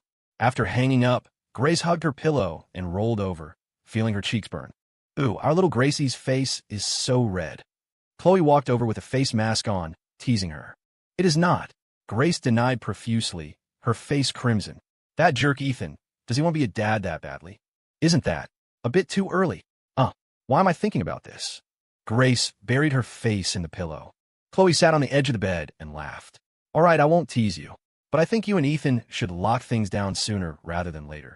A guy as excellent as Ethan must have tons of girls swarming around him. Aren't you worried at all? Worried? Not a chance, Grace declared, lifting her chin arrogantly. She never worried about such things and absolutely trusted Ethan. If two people in love couldn't trust each other, the relationship existed in name only. Chloe reached out to pinch her cute cheek. Oh my, our little Gracie is so confident. Grace countered, why don't you worry about Wayne? Chloe's eyes widened. He wouldn't dare. Grace covered her mouth and laughed. True, Tank is completely wrapped around your finger. Chloe huffed and smiled. Of course, even if he had the nerve of a bear or a leopard, he wouldn't dare flirt with other girls. By the way, Grace, did you finish the design for the villa? Grace pulled a sketchbook from her drawer, beaming. Of course, it's all in here. The preliminary draft. I'll show it to Ethan tomorrow. Nice work, Gracie. That was fast. Let me see, Chloe asked curiously. Grace hugged the sketchbook protectively and shook her head. This is just a draft, not the final version. Ethan hasn't seen it yet. I'll show everyone once we finalize it. Save you from chiming in with all sorts of opinions and messing up my flow. Chloe shrugged and laughed. Fine, I won't look. But let me give you a heads up. The easiest place for couples to have conflict is over renovation designs. Think about it. Renovation is a big deal with tons of details. If two people disagree on certain details, it's easy to get into a fight. Grace asked in surprise, is that a thing? Absolutely. Chloe nodded with great certainty. Grace asked suspiciously, how do you know? That's how it always goes in TV shows. Chloe stated matter-of-factly, Grace, I can't be bothered with you. The next day at noon, students poured out of the academic buildings after morning classes, heading to the cafeteria in twos and threes. At the computer science building, Grace stood downstairs, holding her sketchbook with both hands, looking lovely as she waited for Ethan to get out of class. The CS department at Illinois Tech was famous for being a monastery. Mostly guys, very few girls. So when Grace stood there wearing a cute, preppy blue dress, she attracted the attention of numerous students. The head turn rate was 100%. Whoa, is that beauty? You don't know? That's Grace Miller, the campus queen of Illinois Tech. TSK. So pretty. If I had a girlfriend that beautiful, I'd give up 10 years of my life. Wake up, bro. Even if you died, you wouldn't get a girlfriend that pretty. You bastard. I don't care. That's exactly my type. Haha, keep dreaming. Miss Campus Queen has a boyfriend. Heartbreak. Who's her boyfriend? Is he as handsome as me?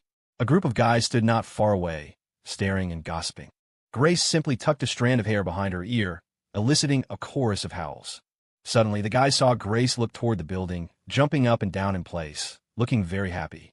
Everyone followed her gaze and saw a handsome young man in a white shirt appear downstairs.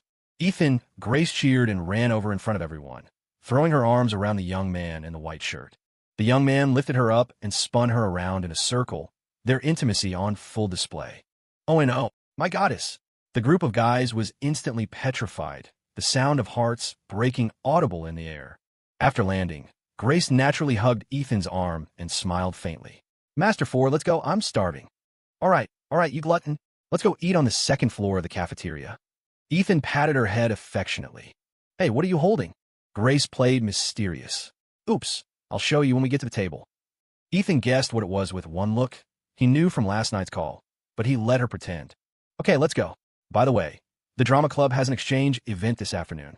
Remember to participate. Grace pulled him along. I know, Your Highness. As the two walked away, the group of guys behind them cast looks of envy, jealousy, and hate at Ethan. One guy gritted his teeth. I have to say, I'm jealous. The campus queen. On the way, Ethan and Grace walked under the shade of the trees, chatting. Hey, idiot, move. Move. Several guys on skateboards came speeding down the slope ahead. The leader, a young man who couldn't quite control his direction, was heading straight for Ethan. Seeing the skateboarder about to crash into him, Ethan subconsciously dodged. The skater missed Ethan, but tripped over a pothole on the sidewalk behind him. Ouch. F. The skater cried out in pain, falling flat on his back. Cody, are you okay? The guys behind him hurried forward to help him up. The skater rubbed his waist and glared angrily at Ethan. Are you blind? Ethan glanced at him. This is a sidewalk. Isn't that your problem? The skater, unconvinced, cursed, Idiot, so what if it's a sidewalk? You were blocking my line. Ethan shook his head, finding it amusing. You're really unreasonable. The sidewalk isn't a place for you to skateboard. F. The skater had a bad temper. Seeing he couldn't win with words, he rushed over in a rage and grabbed Ethan by the collar. This scene caused the surrounding students to stop and watch, but no one dared to intervene. I think you need a beating. The skater glared viciously at Ethan. Ethan remained unmoved, his expression calm. He had seen plenty of storms. A small scene like this didn't scare him. You'd better let go. Ethan looked at him indifferently. The skater yanked again, provoking him. What if I don't? His 5 friends also surrounded them, wanted to back up the skater.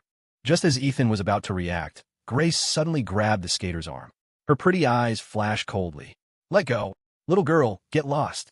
The skater impatiently tried to shake off Grace's hand. Ethan. Wow, this kid is asking for it. Anyone who treated Grace like that never met a good end. Sure enough, the next moment, Grace huffed. She grabbed the skater by both shoulders and delivered a powerful knee strike. In severe pain, the skater didn't even have time to scream before Grace executed a shoulder throw. Thud! The skater hit the ground heavily, followed by a miserable howl. Grace clapped her hands and declared arrogantly, No one bullies my man but me. After speaking, Grace patted Ethan on the shoulder. Don't be afraid, Ethan. At school, I got you covered. Ethan twitched the corner of his mouth. Indeed, at school, Gracie was the boss. Gracie, you're amazing. Of course. You think my judo black belt is for show? Grace laughed, hands on her hips. One of the guys saw the skater get hit and lunged at Grace to retaliate. But Grace was no pushover. She tripped him up and then tossed him out with the momentum. Whoa. The crowd of onlookers erupted in an uproar. Holy S. That beauty is fierce. Badass. Valkyrie. What a cool girl. Gasps of amazement came from the crowd, all shocked by Grace's skill. No one had ever seen such a beautiful girl be so tough. Even 4 or 5 ordinary guys probably wouldn't be her match. Seeing how formidable Grace was, the remaining guys didn't dare move forward. There was even fear in their eyes. Grace clapped her hands, raised her chin, and asked, Anyone else? They remained silent. Grace picked up her sketchbook from the ground, hooked her other arm through Ethan's, and warned them, You don't look like students from this school. But when you come to Illinois Tech, don't be too arrogant and don't mess with my man. Otherwise, you'll regret it. Ethan, let's go. Ethan laughed dryly. Okay, let's go. Ignore them. He had intended to teach these punks a lesson, but before he could lift a finger, Grace had taken care of everything. Just like that, Grace and Ethan left gracefully under the admiring gazes of many students. The skater lifted his head, staring at Ethan's back, and cursed, Damn it, a guy who mooches off women and hides behind them. F. Don't let me catch you alone next time. Ethan and Grace went to the second floor of the cafeteria to eat. It was less crowded there, and they found a secluded table. After ordering, Grace finally showed the villa design to Ethan. Stinky Ethan, look, I put a lot of effort into this. Ethan opened the book. Sure enough, it was the villa design, complete from the overall exterior shape to the interior layout. When Ethan saw the interior decoration design, a look of surprise appeared in his eyes. Grace's design was very minimalist, using lighting to create a warm atmosphere. It had a design aesthetic that transcended time. This is great. Wow, I really couldn't tell you had this talent, Gracie. It looks amazing. This style is considered minimalist. Who did you learn from? After being praised, Grace smiled even more happily. Who did I learn from? Don't you know? I learned from you, of course. What did you just call it? Minimalist style? That name fits perfectly. I'm adopting it. Ethan was amazed. Grace had designed this without any prior concept. Her talent in design was truly strong. She could design the company headquarters in the future. Learn from me? Did I teach you? Ethan asked curiously. Grace said proudly. I found inspiration from your company's renovation. Can't I figure it out myself? Ethan couldn't help but give her a thumbs up in admiration. Gracie, you really are a genius. Grace covered her mouth and laughed. You're just sweet-talking. She really liked this minimalist style. It was simple, fashionable, durable, and warm. It was their future home, so it had to feel like a home, returning to the philosophy of life. Life was inherently about the daily routine, the essentials, the person you are with, and a happy family. She had racked her brains to create the home of her imagination, spending almost every day fantasizing about living in it with Ethan. Ethan, don't you have any opinions after looking at it? Grace asked doubtfully. Just as Chloe had said, couples were bound to have opinions about renovation matters. She wanted to know if Ethan would have any too. Ethan said seriously, I do. Grace's heart skipped a beat. Had Chloe actually predicted this? What opinion do you have? Where do you want to change it? Grace asked in succession.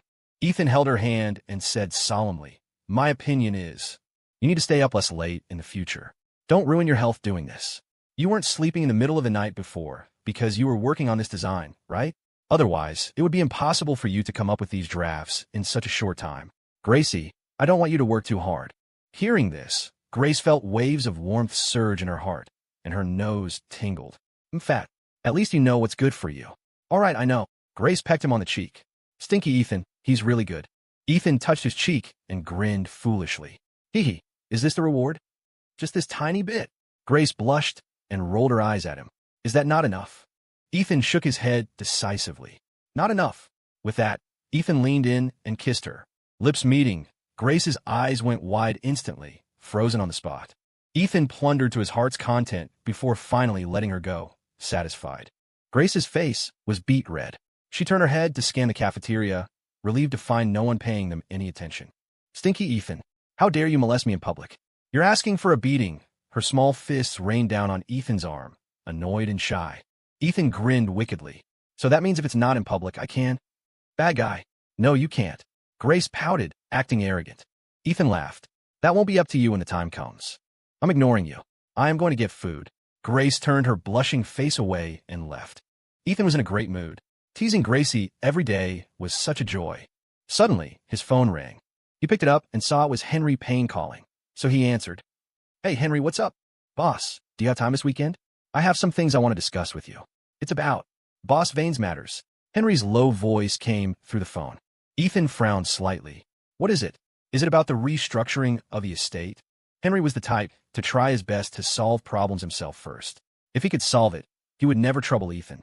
If he was calling to discuss it, he must have encountered something beyond his control. Recently, Henry had been organizing and restructuring Victor Vane's estate. According to Ethan's instructions, the goal was to legitimize Victor's businesses, or at least compartmentalize the risks. He guessed it was about the restructuring problems. Henry replied, Yeah, boss. The businesses Boss Vane left behind are a bit complex. Sorting them out is tricky, and some people have opinions. They don't agree with divesting the assets, and they want a bigger cut. They are Boss Vane's old brothers. I can't make a decision right away. Because of the opposition, the restructuring has stalled. I'm sorry, boss. I failed to complete the mission properly. In the end, Henry's tone held a hint of apology and self-blame, something he rarely showed. Ethan thought for a moment. He already had a rough idea of what was going on, but it couldn't be explained clearly over the phone. No need to apologize. I understand your position. From your perspective, you have to consider Valerie and the others, as well as Boss Vane's other brothers. It's normal to face such a dilemma, Ethan reassured him. Thanks, boss, Henry said gratefully, his heart warming that Ethan didn't blame him for not getting it done. Ethan laughed. Thanks for what? Listen, don't wait for the weekend. Come find me at the school tomorrow night. I'll take you out for some good food. Okay. Henry breathed a sigh of relief and laughed. As they chatted, Grace returned with the food. Ethan, who was that? Grace asked curiously. Ethan hung up the phone and smiled. It was Henry. I'm meeting him tomorrow night to talk about some things. Grace put down the tray, pinched his nose, and said, You, not a day goes by where you aren't busy. But promise me, drink less. Ethan made a funny face at her. Yes, ma'am. Grace covered her mouth and burst out laughing. Don't call me ma'am. I'm not that old. Eat your food. She sat down and suddenly asked, Is the Drama Club Exchange event this afternoon? Ethan nodded as he ate. Yeah, it's an exchange with the UIC Drama Club. As vice president, I'm fully in charge. Grace's eyes widened. What about President Hall? He's not doing anything. Ethan chuckled. Right now, he's basically dumped all the club work on me. Now, I'm the one calling the shots in the drama club. Grace rolled her eyes and teased. Calling the shots? You'll just be busy. Ethan smiled confidently. How busy can managing a small club be? I'm definitely getting those club credits. What about you, Gracie? Getting used to the student council? Grace pouted. All I do in the student council is grunt work. What's there to get used to? It was clear she wasn't very satisfied with her current work in the student council. Ethan knew she had always wanted to do something for the school and the student council to elevate her status internally, but she never knew where to start. This didn't surprise him at all, because Grace wasn't good at dealing with people, especially in the student council, which was known as a mini bureaucracy. Most people there were shrewd operators. How could Grace compete? Hey, relax. As long as you get the credits, it's fine. Don't rush. You can always move up when you're a sophomore. Ethan comforted her. At 4 p.m., inside the drama club, Grace arrived at the club first and was sitting in a lounge drinking coffee with Chloe Jones.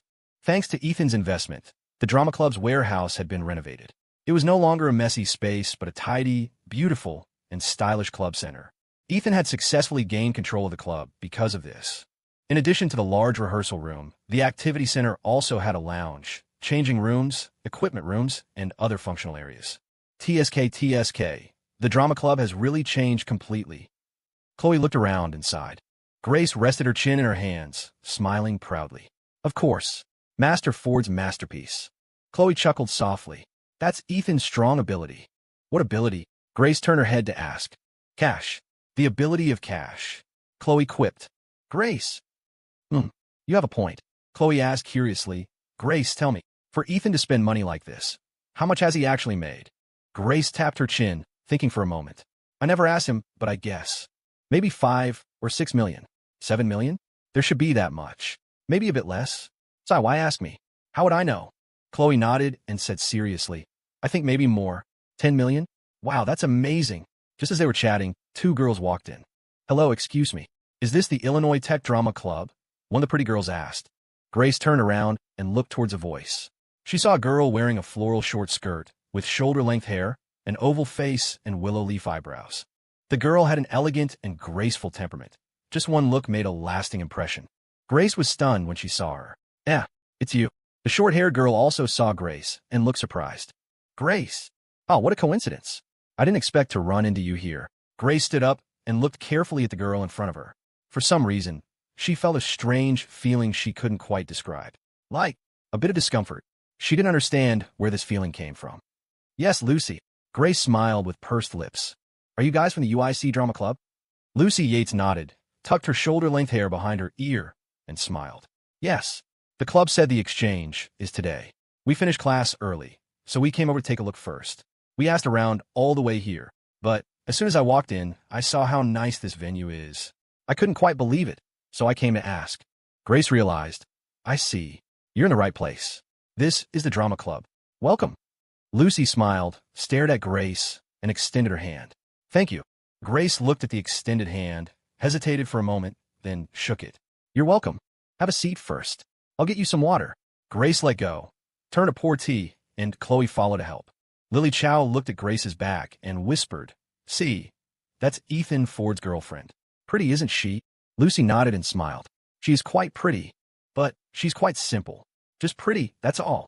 Lily Chow covered her mouth and snickered. Lucy, you aren't jealous of her, are you? But I have to admit you're right. Lucy smiled. I'm a little envious. So beautiful, and she has such a great boyfriend. Isn't she a winner in life? Lily pinched her cheek. I think you're not bad yourself. Some things, if you want them, you have to fight for them yourself. Lucy shook her head and laughed. Are you joking? Lily put her hand on Lucy's shoulder. I'm not joking. This is the philosophy of life. Spare me your philosophy. Lucy swatted her hand away, smiling. I'm telling you, once a person has desire, it can't be stopped, Lily stated firmly.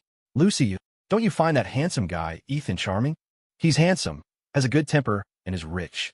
I heard from friends at Illinois Tech that Ethan is worth at least 10 million. Who wouldn't like a man like that? You've only seen him a few times, and you can't forget him. I understand you. Saying that, Lily winked at her. Who can't forget him? Don't talk nonsense. A blush appeared on Lucy's cheeks, and she quickly denied it. But Ethan's figure had already surfaced in her mind. Don't deny it. I understand those thoughts of yours. Lily saw right through her. Lucy, listen to your sister. Some things you could try to fight for. If you fight, maybe there's a chance. If you don't, there isn't even a 1% chance. Lucy rolled her eyes at her. I can't be bothered with you. She sat down, but Lily's words kept swirling in her mind. Tea is here. Enjoy. Grace and Chloe brought over 2 cups of tea. Lucy looked up at Grace and smiled. Thank you. You're welcome. You're guests, after all. Grace gave a sweet smile. Seeing that simple smile, Lucy couldn't help but curl her lips. Indeed, just pretty. Was this Illinois Tech campus queen merely a beautiful vase? She didn't know, but dealing with someone like this was easy. Grace, we noticed the renovation here is quite nice when we came in. Your drama club benefits are really good. Ours at UIC is different. Just a small, broken room. Lucy looked around enviously. Chloe laughed smugly. Hee hee. That's because our club has a big boss. Boss Ford, huh? Ethan paid for it? Then he really is quite wealthy, Lucy said enviously. Grace tugged at Chloe's arm, signaling her not to be too showy, then smiled. Don't listen to her nonsense. It's just, the conditions are a bit better. Lucy smiled non-committally. Have a seat. Before the exchange starts, how about you share some interesting stories about your drama troupe? That way I can learn more in advance. Grace hesitated for a moment, but sat down. Subsequently, Lucy led the conversation, chatting from the history of the drama club's formation to the newly appointed vice president, Ethan. When Grace didn't want to chat, Chloe was already chatting excitedly, talking nonstop. The topic of conversation was controlled by Lucy. Slowly, Grace could only listen from the side, occasionally chiming in with a few sentences. She felt something was off. Was Lucy a little too interested in Ethan's affairs? Am I overthinking it? Grace didn't know, but subconsciously, she kept her distance from Lucy. The four chatted for over half an hour. The UIC Drama Club members arrived one after another, and the Illinois Tech members were all present as well. Suddenly, a commotion sounded at the door. Hey, President Ford, have you had dinner? President Ford is so handsome. The club members started cheering. The UIC members and team leaders also went forward to greet Ethan, exchanging pleasantries. Hey, Grace, looks like your boyfriend is here. Chloe pulled Grace up from her seat. Grace walked out the door and looked out. Sure enough, she saw Ethan's figure walking towards them. Suddenly, another figure appeared beside her. It was Lucy. Lucy leaned against the doorframe, arms crossed, staring intently at Ethan as he approached. Ethan had a clean and handsome face, wearing a warm smile that seemed capable of melting ice and snow, making people addicted to looking at him. Lily leaned in and whispered in Lucy's ear, "Look at you. You said you weren't fascinated, but your eyes are about to pop out." Lucy snapped back to reality, her cheeks slightly flushed, but she still rationally denied it. What nonsense, I am not. As they spoke, Ethan had already walked over. Grace opened her arms to welcome him. Stinky Ethan, why are you only here now? Had some business to take care of. Ethan patted her head. At this moment, Ethan naturally noticed Lucy standing at the door, and his brows furrowed slightly. Why is she here too? Hello, Ethan. Lucy tucked her shoulder-length hair behind her ear and extended her hand with a smile. Ethan's expression was calm. He didn't extend his hand. Instead, he asked, "Why are you here?" Lucy was slightly embarrassed and teased, "What is Mr. Ford not welcoming me?" As she spoke, she glanced at Grace, who was holding Ethan's arm. Maybe there is some misunderstanding between us that makes Mr. Ford distance himself from me, but I don't understand what exactly that misunderstanding is. Lucy withdrew her hand and narrowed her eyes at Ethan. We don't seem to have any bad blood, do we? On the contrary, running into each other several times in such a big university town. Doesn't that count as fate? Grace's delicate brows furrowed slightly, a trace of suspicion rising in her heart. A woman's sixth sense told her that this Lucy seemed to have some ideas about Ethan. She turned to look at Ethan. Seeing his calm expression, she felt a bit more reassured and squeezed his hand. Ethan smiled faintly and said indifferently, "It doesn't count. You're overthinking it, Miss Yates." Everyone present looked stunned. This answer was direct and gave her absolutely no face. Chloe also reacted, looking Lucy up and down with ill intent. "Miss Yates, his girlfriend, is right here. Fate or whatever. Be careful. Our Gracie might get jealous." Lucy smiled gracefully. "Haha. Sorry, I was just joking. Grace, please don't take it to heart." Grace was at a loss for words, not knowing how to reply. Whatever she said seemed inappropriate. At this moment, she felt that the girl in front of her wasn't as innocent as she appeared. Suddenly, Ethan held her hand and said dotingly, "My Gracie wouldn't get jealous." Grace froze, understanding Ethan's meaning. She nodded and gave a proud smile. "Stinky Ethan, at least you know the score." The couple's sweetness made the bystanders envious, except for Lucy. "Mr. Ford really spoils his girlfriend. Truly a good man." Lucy pursed her lips and smiled. Average, third best in the world. If there's nothing else, let's start the activity." Ethan waved his hand. The exchange between the UIC Drama Club and the Illinois Tech Drama Club was about acting, rehearsing, and organizational management. Throughout the exchange, Ethan didn't even give Lucy a direct look, focusing entirely on the work. Halfway through hosting the event, Ethan went to use the restroom. Just as he came out, he ran into Lucy. She was leaning against the wall with her arms crossed, seemingly waiting for him. Ethan, I'm very curious. Why? Do you always seem to be avoiding me on purpose? I'm not a man-eating monster, am I? Or where did I offend you? If I don't figure this out, I won't be able to sleep all night. Lucy stared at him intently. Ethan pulled out a paper towel to dry his hands and said indifferently, You're overthinking it. We aren't close. We weren't close before, and we won't be close in the future. The first time you saw me, why did you? Lucy pressed. A woman's intuition was usually accurate. She felt Ethan was hiding something. But before she could finish, Ethan interrupted her. That was just a misunderstanding. Nothing more. Ethan smiled. Facing Lucy again, he had completely let go. Since he was reborn, and they hadn't known each other in this life, everything was just fleeting smoke. He didn't want to know why Lucy had betrayed him, nor did he want to delve into what kind of complex woman she was. It was all meaningless. Is that so? But I feel like you know me, Lucy guessed.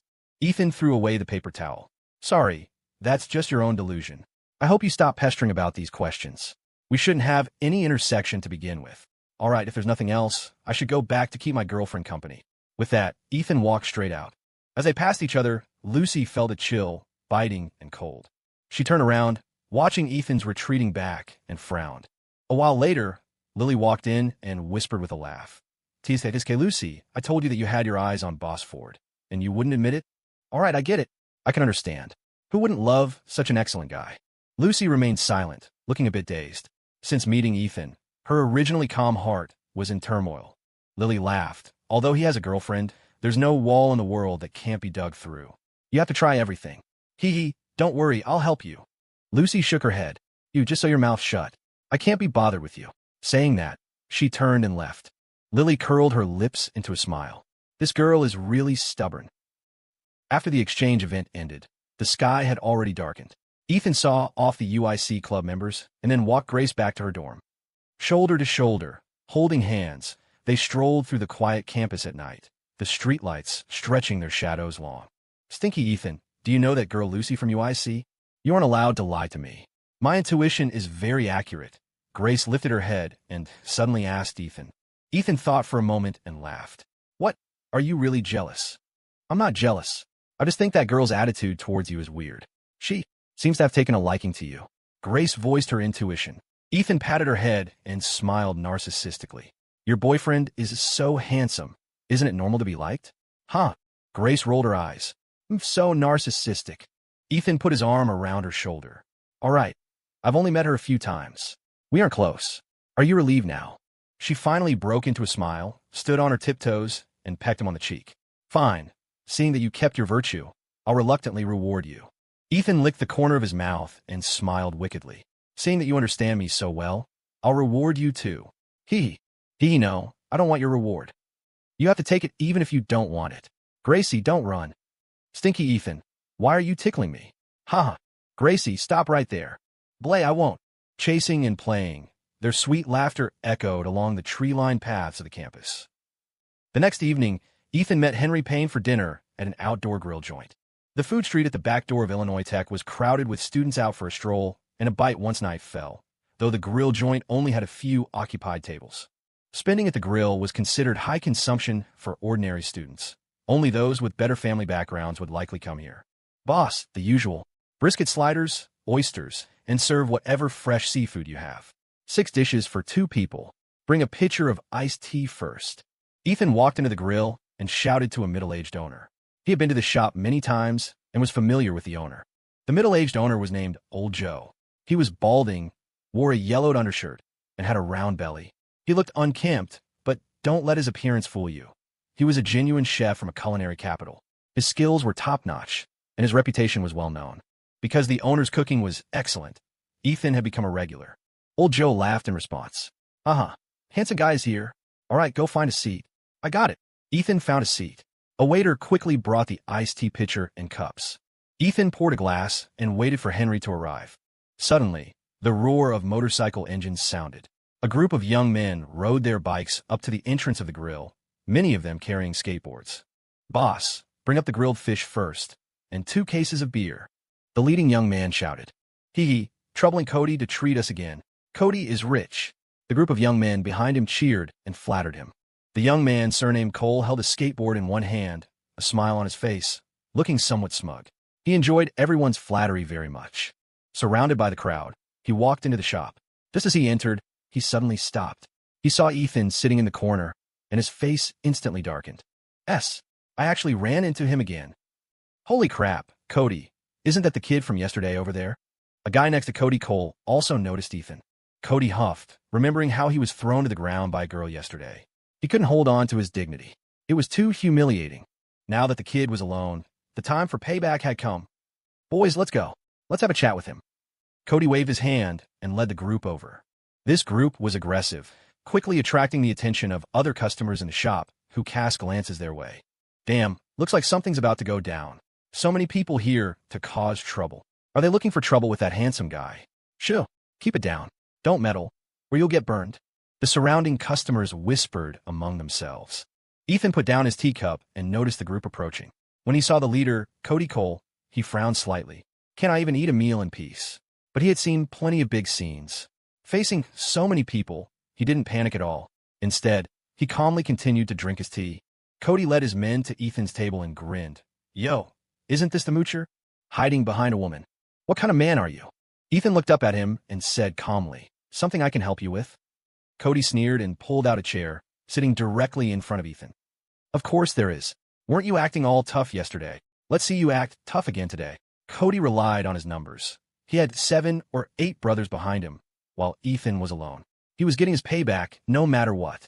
Ethan smiled slightly. I have things to do today. I don't have time to play with you. If you want to eat, find another table. Ethan had absolutely no interest in these troublemaking kids and couldn't be bothered to deal with them. When a person stands a certain height, some people just aren't worth their time anymore. Seeing Ethan act so unbothered, Cody felt ignored. Rage instantly surged in his heart, and he slammed the table. You're pretty arrogant, kid. Hearing the commotion, the grill owner, Old Joe, hurriedly ran over, trying to keep the peace. Hey, handsome guys, let's talk this out nicely. Don't be impulsive. Doing business, the worst thing was encountering trouble. Once a fight broke out, business was ruined. Cody glanced at Old Joe and said coldly, Boss, this has nothing to do with you. Go to your job. Old Joe laughed dryly. Hey, handsome, don't be so angry. This guy's a regular of mine too. If there's an issue, let's talk it out calmly. Saying that, Old Joe hurriedly walked up to Ethan and whispered with concern, Kid, don't be afraid. If something happens, you go to the back kitchen first. There's a back door. Ethan leaned back in his chair and said calmly, It's okay, Joe. Go do your work. Old Joe looked at Cody and his arrogant group, continuing to whisper, How can I not worry? These guys don't look like they're to be messed with. Maybe. You should avoid them for now. Ethan smiled and patted Joe's hand, reassuring him, Joe, don't worry about me. Just don't let this affect your business. Old man, get out of the way. The guy next to Cody was already cracking his knuckles. Old Joe rushed over again, piling on the smiles. Handsome guys, don't be impulsive. How about some tea first? Old Joe went to grab a teacup, but Cody slapped it out of his hand. Do you not understand human language? Today, I'm going to teach this kid a lesson. No one can help him. I said it. Not even Jesus. Cody stood up, walked in front of Ethan, lifted his left leg, and stomped on the chair, sneering, Kid, if you obediently crawl through here, I'll let you off this once. Ethan put down his teacup, shook his head, and laughed. Where did you learn this stuff? Bad gangster movies? What era is this? You still pull this act? Cody's face darkened. He turned around and grabbed his skateboard. His brothers behind him surrounded Ethan. Ethan narrowed his eyes, looking calm, but in his mind, he was already calculating how to take these guys down. Capture the leader first. If a fight starts, this kid is going down first. Young punks who don't know how to fight. What could they possibly do? Suddenly, from outside the shop, the roar of car engines sounded, accompanied by the honking of horns. The sudden noise broke the tense atmosphere, and everyone turned to look outside the grill. A fleet of black sedans pulled up at the entrance. There were 6 cars in total. Leading them was a black Lincoln Town car, followed by a line of black Cadillacs. These luxury cars, rarely seen on ordinary days, suddenly appeared in a group, attracting the attention of the entire street. Customers inside stood up, craning their necks to look. Cody turned around and saw this scene, stunned. Holy crap, so many luxury cars. Then, a group of men in black suits stepped out of the cars one after another. There were over a dozen of them. Among them, Two were tall and burly, with faces full of menace. Clearly not people to be trifled with. The group walked into the shop, heading straight for Ethan. Moo! A man with a notably large head and a fierce face glanced at Cody's brothers. Just a simple look made their legs go weak. Where had these young guys ever seen such a formation? Scared pale, without a word, they quickly made a path. Cody dared not block the way either. He put down his skateboard and stepped aside. Under everyone's gaze, the big-headed man walked up to Ethan and bowed respectfully. Mr. Ford. Hello, Mr. Ford. The group of men in black suits behind him greeted in unison, their voices echoing through the grill. Cody stared dumbfounded, his eyes wide with disbelief. What the hell? What is this situation? Not only was Cody cold dumbfounded, but his brothers and the other customers in the grill were also stunned. In an instant, all incredulous eyes converged on Ethan. No one expected this seemingly ordinary young man drinking tea to have such a background. To have this group of people respectfully call him Mr. He was definitely no ordinary character. The others didn't dare make a sound, but Cody began to feel incredibly anxious. What is going on? Does this kid have connections? Ethan smiled slightly and waved. Big Ed, you're here. Where's Henry? Boss, I'm here. Just grabbing some gifts for you. Henry Payne's voice sounded from behind the crowd, and then he was seen carrying items in both hands, walking over quickly. Ethan laughed dumbly. We're all family here. What gifts? Henry put down the gift box and smiled sheepishly. Hey, this was Valerie's specific order. She insisted on sending it. I had no choice. Ethan realized immediately. Valerie Vane likely wanted to send a gift as thanks. Since that was the case, Ethan didn't stand on ceremony. He smiled. All right, I received the thought. You take a return gift back some other day. Yes, boss, Henry responded. Then he turned and saw Cody and his crew, asking suspiciously, Boss, who are they? Ethan smiled. People looking for trouble. Hearing this, Henry's face instantly turned cold. He swept a glance at Cody and his men, saying coldly, Big Ed, they want to trouble Mr. Ford. You know what to do. Big Ed gave a vicious smile, rubbing his hands together. Suddenly, he spun around and slapped Cody across the face. Smack! The slap was powerful and crisp, knocking Cody directly to the ground. Cody was dizzy from the slap. He subconsciously touched his mouth. It was full of blood, and 2 teeth had fallen out. But before he could react, 2 suited thugs hoisted him up from the ground, flanking him left and right. Cody's crew was scared out of their wits. Facing Big Ed and his men, who looked like bandits from hell, they couldn't muster even a shred of desire to help Cody. Some even tried to sneak away, but before they could leave, black-suited thugs blocked their retreat. Where do you think you're going? Get back there, the thugs said coldly. The young men trying to sneak away broke out in a cold sweat and froze in place, not daring to move. These people aren't to be messed with. Damn it, we're done for. We kicked an iron plate this time. Cody was held up by the 2 thugs in front of Big Ed.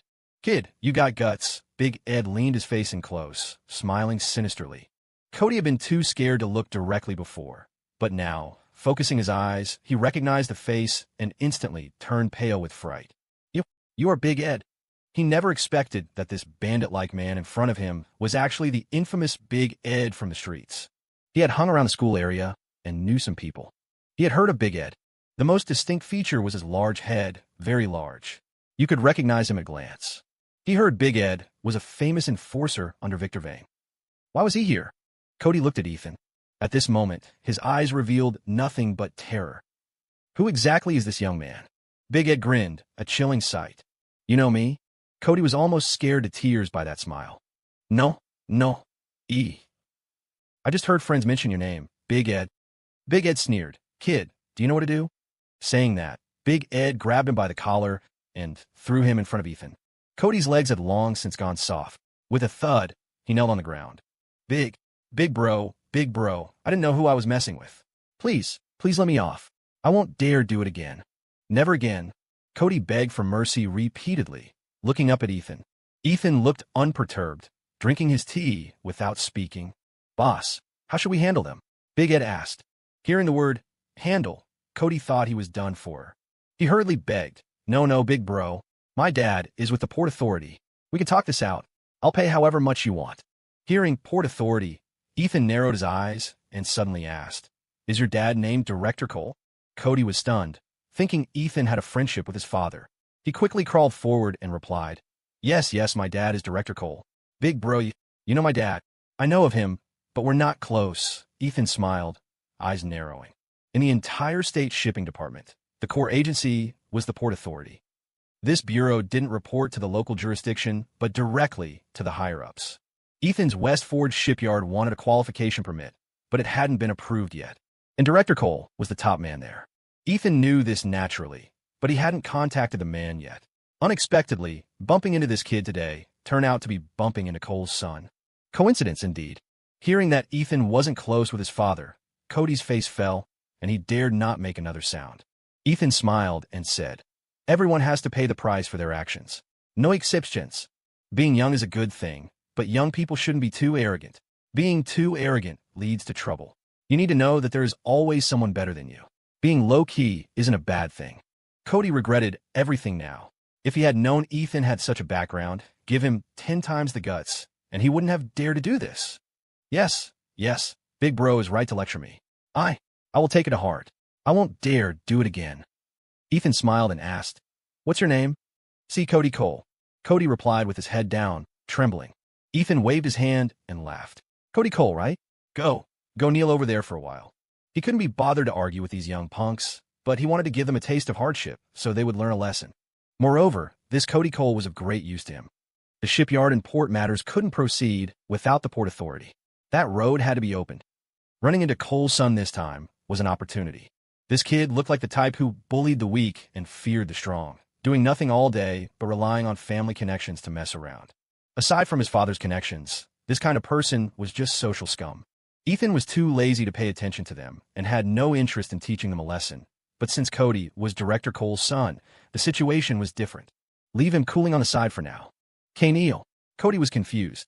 He wasn't beaten up, but was asked to kneel aside. He didn't know what Ethan was planning. Big Ed yanked him up and demanded, "Do you not understand human language?" Cody hurriedly responded, then led his group of friends to run to the adjacent table and kneel down together. Big Ed kicked one of the guys and cursed, "Hands on your head. No se porting yourself. If anyone's but touches the ground, I'll beat him to death." Cody and his crew were silent as cicadas in winter, doing exactly as told, not daring to resist in the slightest. With the matter settled, the customers in the shop didn't dare continue watching, afraid of causing trouble. They focused on their food, occasionally stealing glances at Ethan. Old Joe breathed a huge sigh of relief. At least a fight didn't break out. "And so, oh no, boss, I'll get back to work." Old Joe quickly corrected himself, speaking politely. Ethan nodded and smiled. "Don't be nervous, Joe. Go busy yourself. No one will dare cause trouble here in the future." Old Joe said gratefully, "Yes, thank you." After saying thanks, Old Joe turned back to work. Big Ed arranged for his brothers to watch Cody and the others, then sat down next to Ethan. "Boss, why not teach them a lesson?" Big Ed asked in a low voice. Ethan waved his hand. "Big Ed, we're legitimate people now. Once we've gone straight, we shouldn't easily get dirty again. Some things can be done without fists. Look at you. You're a property management company executive now, big or small. Can you still act like before?" Hearing this, Big Ed scratched his head with a silly smile, feeling Ethan was right. Embarrassed, he said, Yes, boss. I understand what you mean." Since Ethan arranged the restructuring of Victor Vane's industry to legitimize many things and people, Big Ed was an example. He had been assigned to manage 3 bars as general manager to gain experience before managing more properties later. In other words, Big Ed had transformed from a thug into a corporate executive. Henry saw Big Ed getting scolded and laughed. Big Ed, you better listen to Mr. Ford. Now that you're wearing a suit, don't take it off. Be dignified." Okay, I'll definitely be dignified. I swear." Big Ed quickly raised his hand. Ethan laughed. "Forget it. I guess you won't change overnight. I wouldn't believe you even if you swore 5 times. Henry, teach them some business etiquette when you have time." Henry nodded and smiled. "Will do, boss." Ethan poured tea for the 2 of them and asked Henry, "How is the asset restructuring progressing?" A look of difficulty appeared on Henry's face as he whispered, "Boss, that matter is a bit tricky.